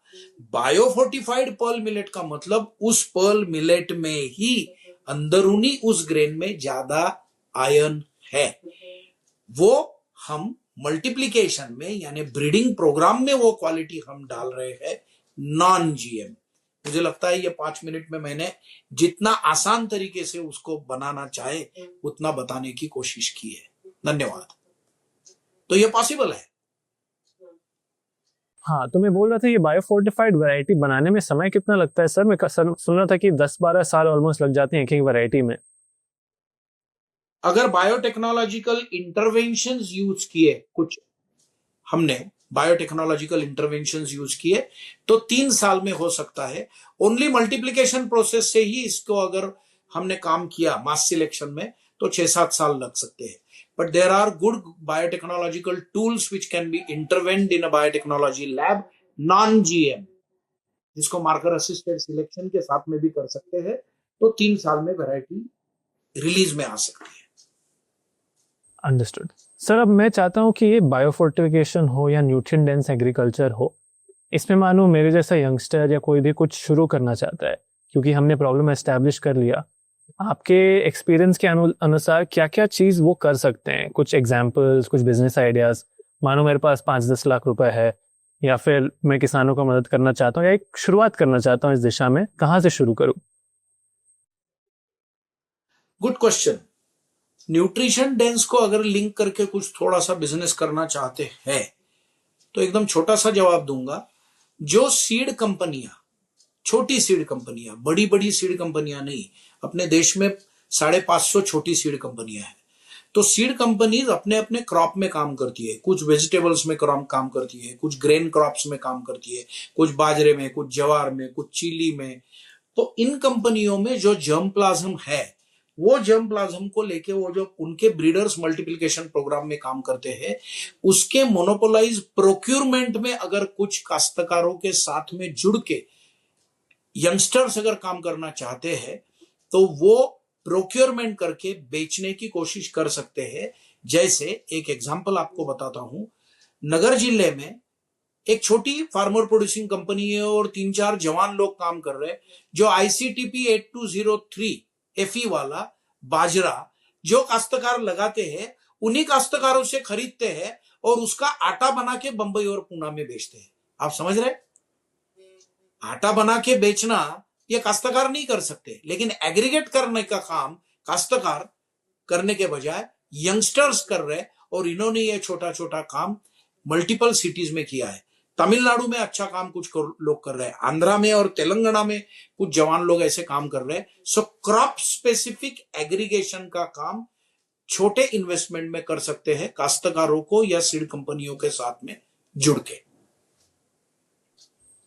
समझ गया। सर मैं चाहता हूँ कि फार्मर लेवल का भी हम बात करें। अभी हमने पॉलिसी लेवल पे बात किया है कि पॉलिसी लेवल पे क्या क्या बदलाव होना चाहिए। आपने FPO FPC का उदाहरण दिया, न्यूट्रिएंट डेंस एग्रीकल्चर में हमने बायोफोर्टिफिकेशन का ऊपर ऊपर से बात किया, राइट। अब तीसरा चीज है कि किसान के लेवल पर, किसान के लेवल पर खेती में क्या क्या बदलाव आना चाहिए आपके अनुसार, ये मोनोपोली को तोड़ने के लिए, या फिर ग्रीन रेवोल्यूशन ने जो जो शॉर्टकमिंग लाए उसको ओवरकम करने के लिए, या फिर न्यूट्रिएंट डेंस एग्रीकल्चर के प्रति जाने के लिए। शायद किसान डे 1 से बायोफोर्टिफिकेशन ये सब अफोर्ड नहीं कर पाए या शुरुआत नहीं कर पाए, मैं नहीं जानता हूँ एग्जैक्टली क्या प्राइसिंग होता है सर, बट किसान क्या कर सकता है, किसान से भी थोड़ा हमें बात करना चाहिए। आज भी से 5-7 मिनट पहले जो जवाब मैंने पॉलिसी के बारे में दिया था, वो काम किसानों को एक्चुअली करना पड़ता है। एग्जाम्पल, किसान खुद की खेती खुद करता रहेगा 2, 3, 5, 10 एकड़ खेती में, यह अभी पॉसिबल नहीं है अभिनव जी। तो किसानों को इकट्ठा आके खेती में काम करने की जरूरत पड़ेगी, जिसमें 3 चीजें करनी पड़ेगी। पॉइंट 1, सारे के सारे इनपुट जो जो उसको फार्मिंग में लगते हैं, चाहे वो इंप्लीमेंट हो, चाहे वो इरिगेशन सिस्टम्स हो, चाहे वो सीड हो, फर्टिलाइजर हो, वो इकट्ठा उसको लाने पड़ेंगे। तो इसके लिए फार्मर को एग्रीगेट मॉडल में जाना पड़ेगा। अच्छा, सो फार्मर लेवल पे काम करने के लिए जो मैंने बताया, फार्मर को अकेले अकेले में अभी वो इनपुट पे डिपेंडेंट नहीं कर पाएगा। इनपुट के लिए उसको एग्रीगेट करना पड़ेगा, तभी वो निगोशिएटिंग पावर में आएगा। यह है पहला। दूसरा, जो मैंने आउटपुट के बारे में बताया था, उसकी मार्केटिंग की ताकत ही नहीं है सर।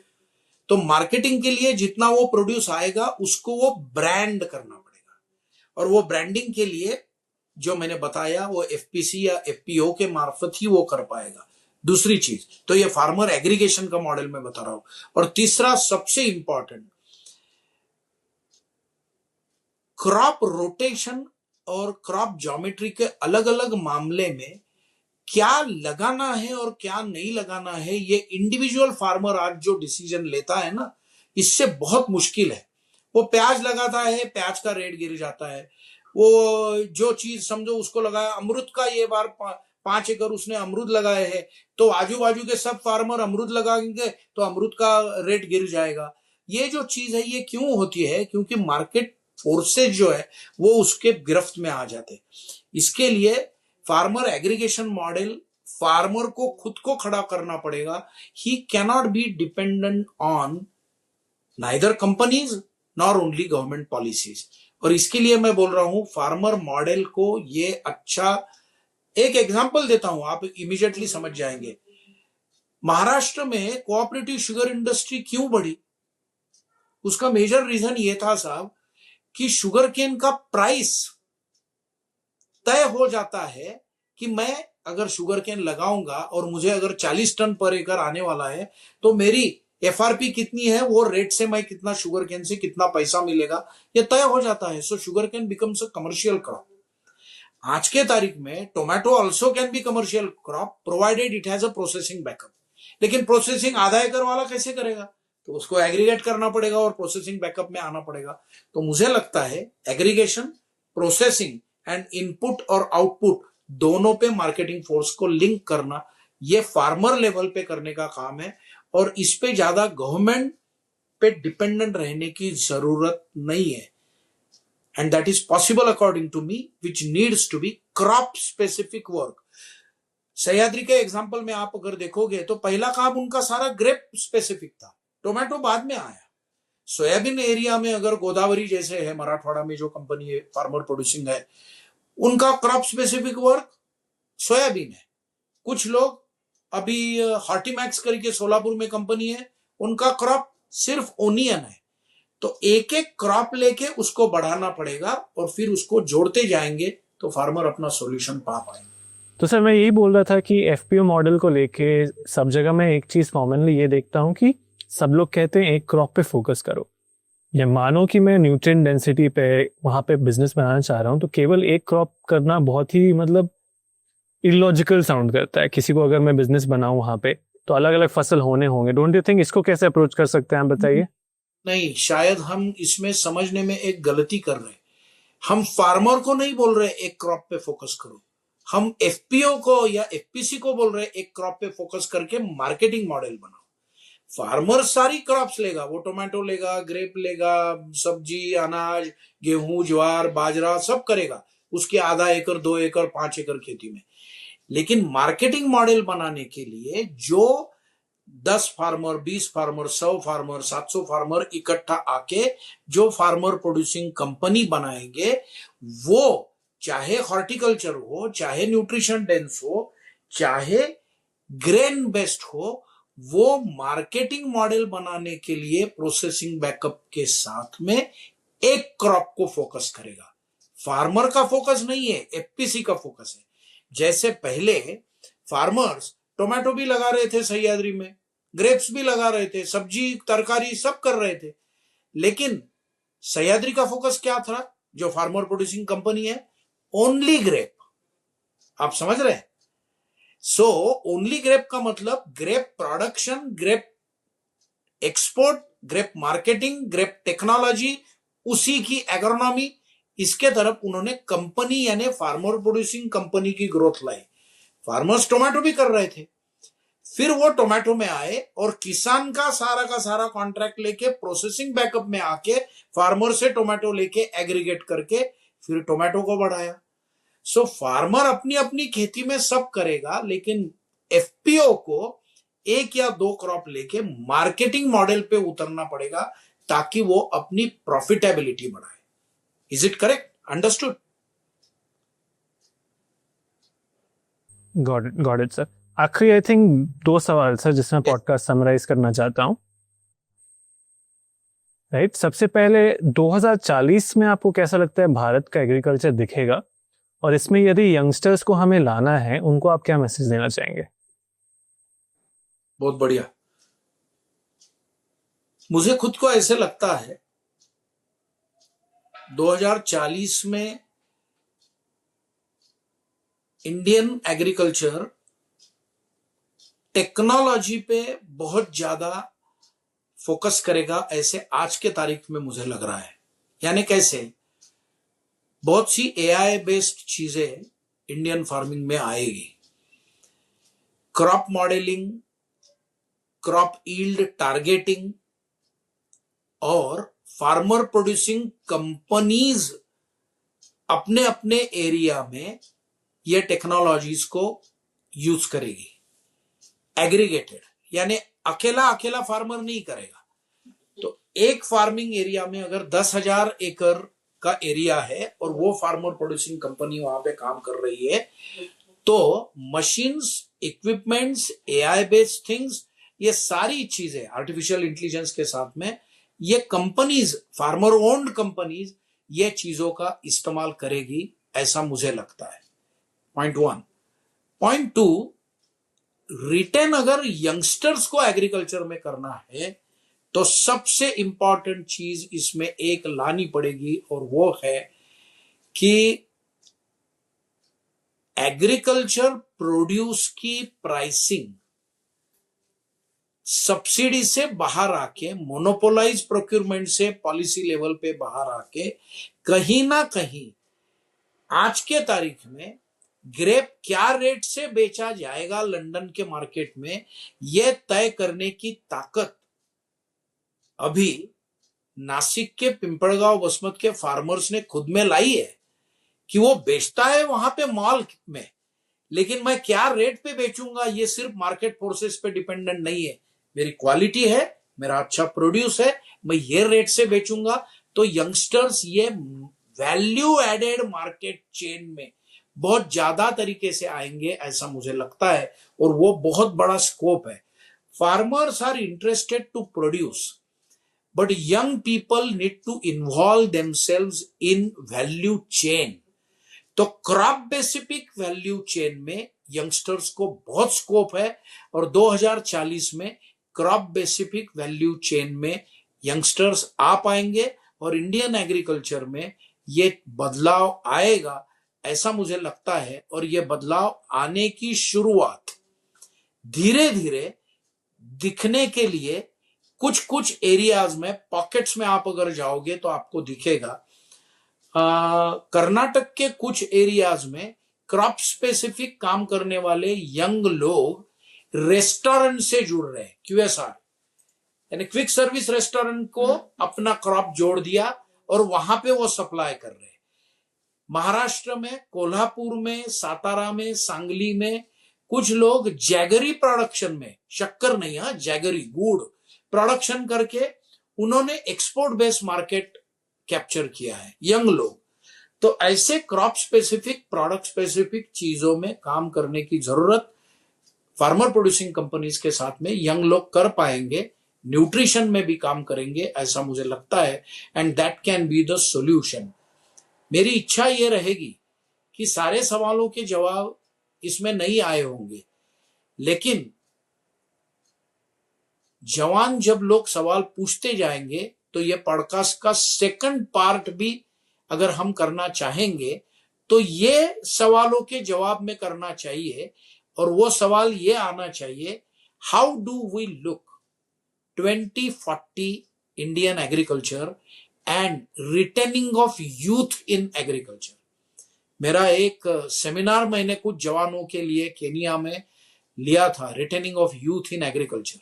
तो उसी के ऊपर अगर ये किया जाए तो वो एक सेपरेट पॉडकास्ट भी कर सकते हैं, जिसमें पॉलिसी, जवान लोगों ने क्या क्या करना है, 2040 की खेती कैसे होगी, बिल्डिंग में खेती कर पाएंगे क्या, विंडोज में खेती कर पाएंगे क्या, लैंड एरिया कैसे कम होगा, ये सारी चीजें उसमें हम पॉलिसी के साथ में भी बात कर पाएंगे, अगर आपको और हमें वो समय फिर से मिले तो, और जवानों के रिस्पॉन्स के साथ में।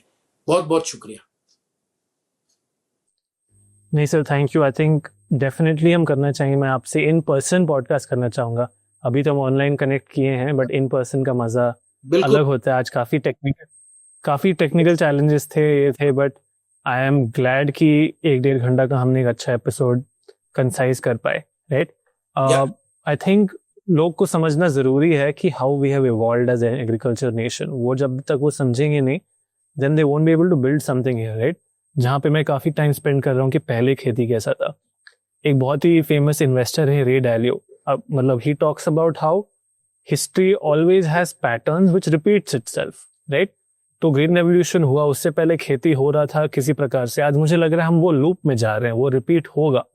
हम वापस ट्रेडिशनल एग्रीकल्चर की तरफ जाएंगे, वापस वैरायटीज आएंगे, चाहे वो डिफरेंट तरीके से आए। So it will all repeat in a cycle, which is where I am very bullish कि कुछ अच्छा होने वाला है अगले 15-20 साल में एग्रीकल्चर में। That being said, thank you for your time and definitely we'll record again sir, and it will be in person. I am not a fan of online podcast, but at least हमें अच्छी सहूलियत और opportunity मिलेगी तो बैंगलोर में आके shoot करके और मजा लेंगे। अभी इसको अच्छी तरह से आप पॉडकास्ट कर पाओगे, ये कॉन्फिडेंस के साथ सब लोगों को शुक्रिया। Absolutely. Thank you. Absolutely, sir.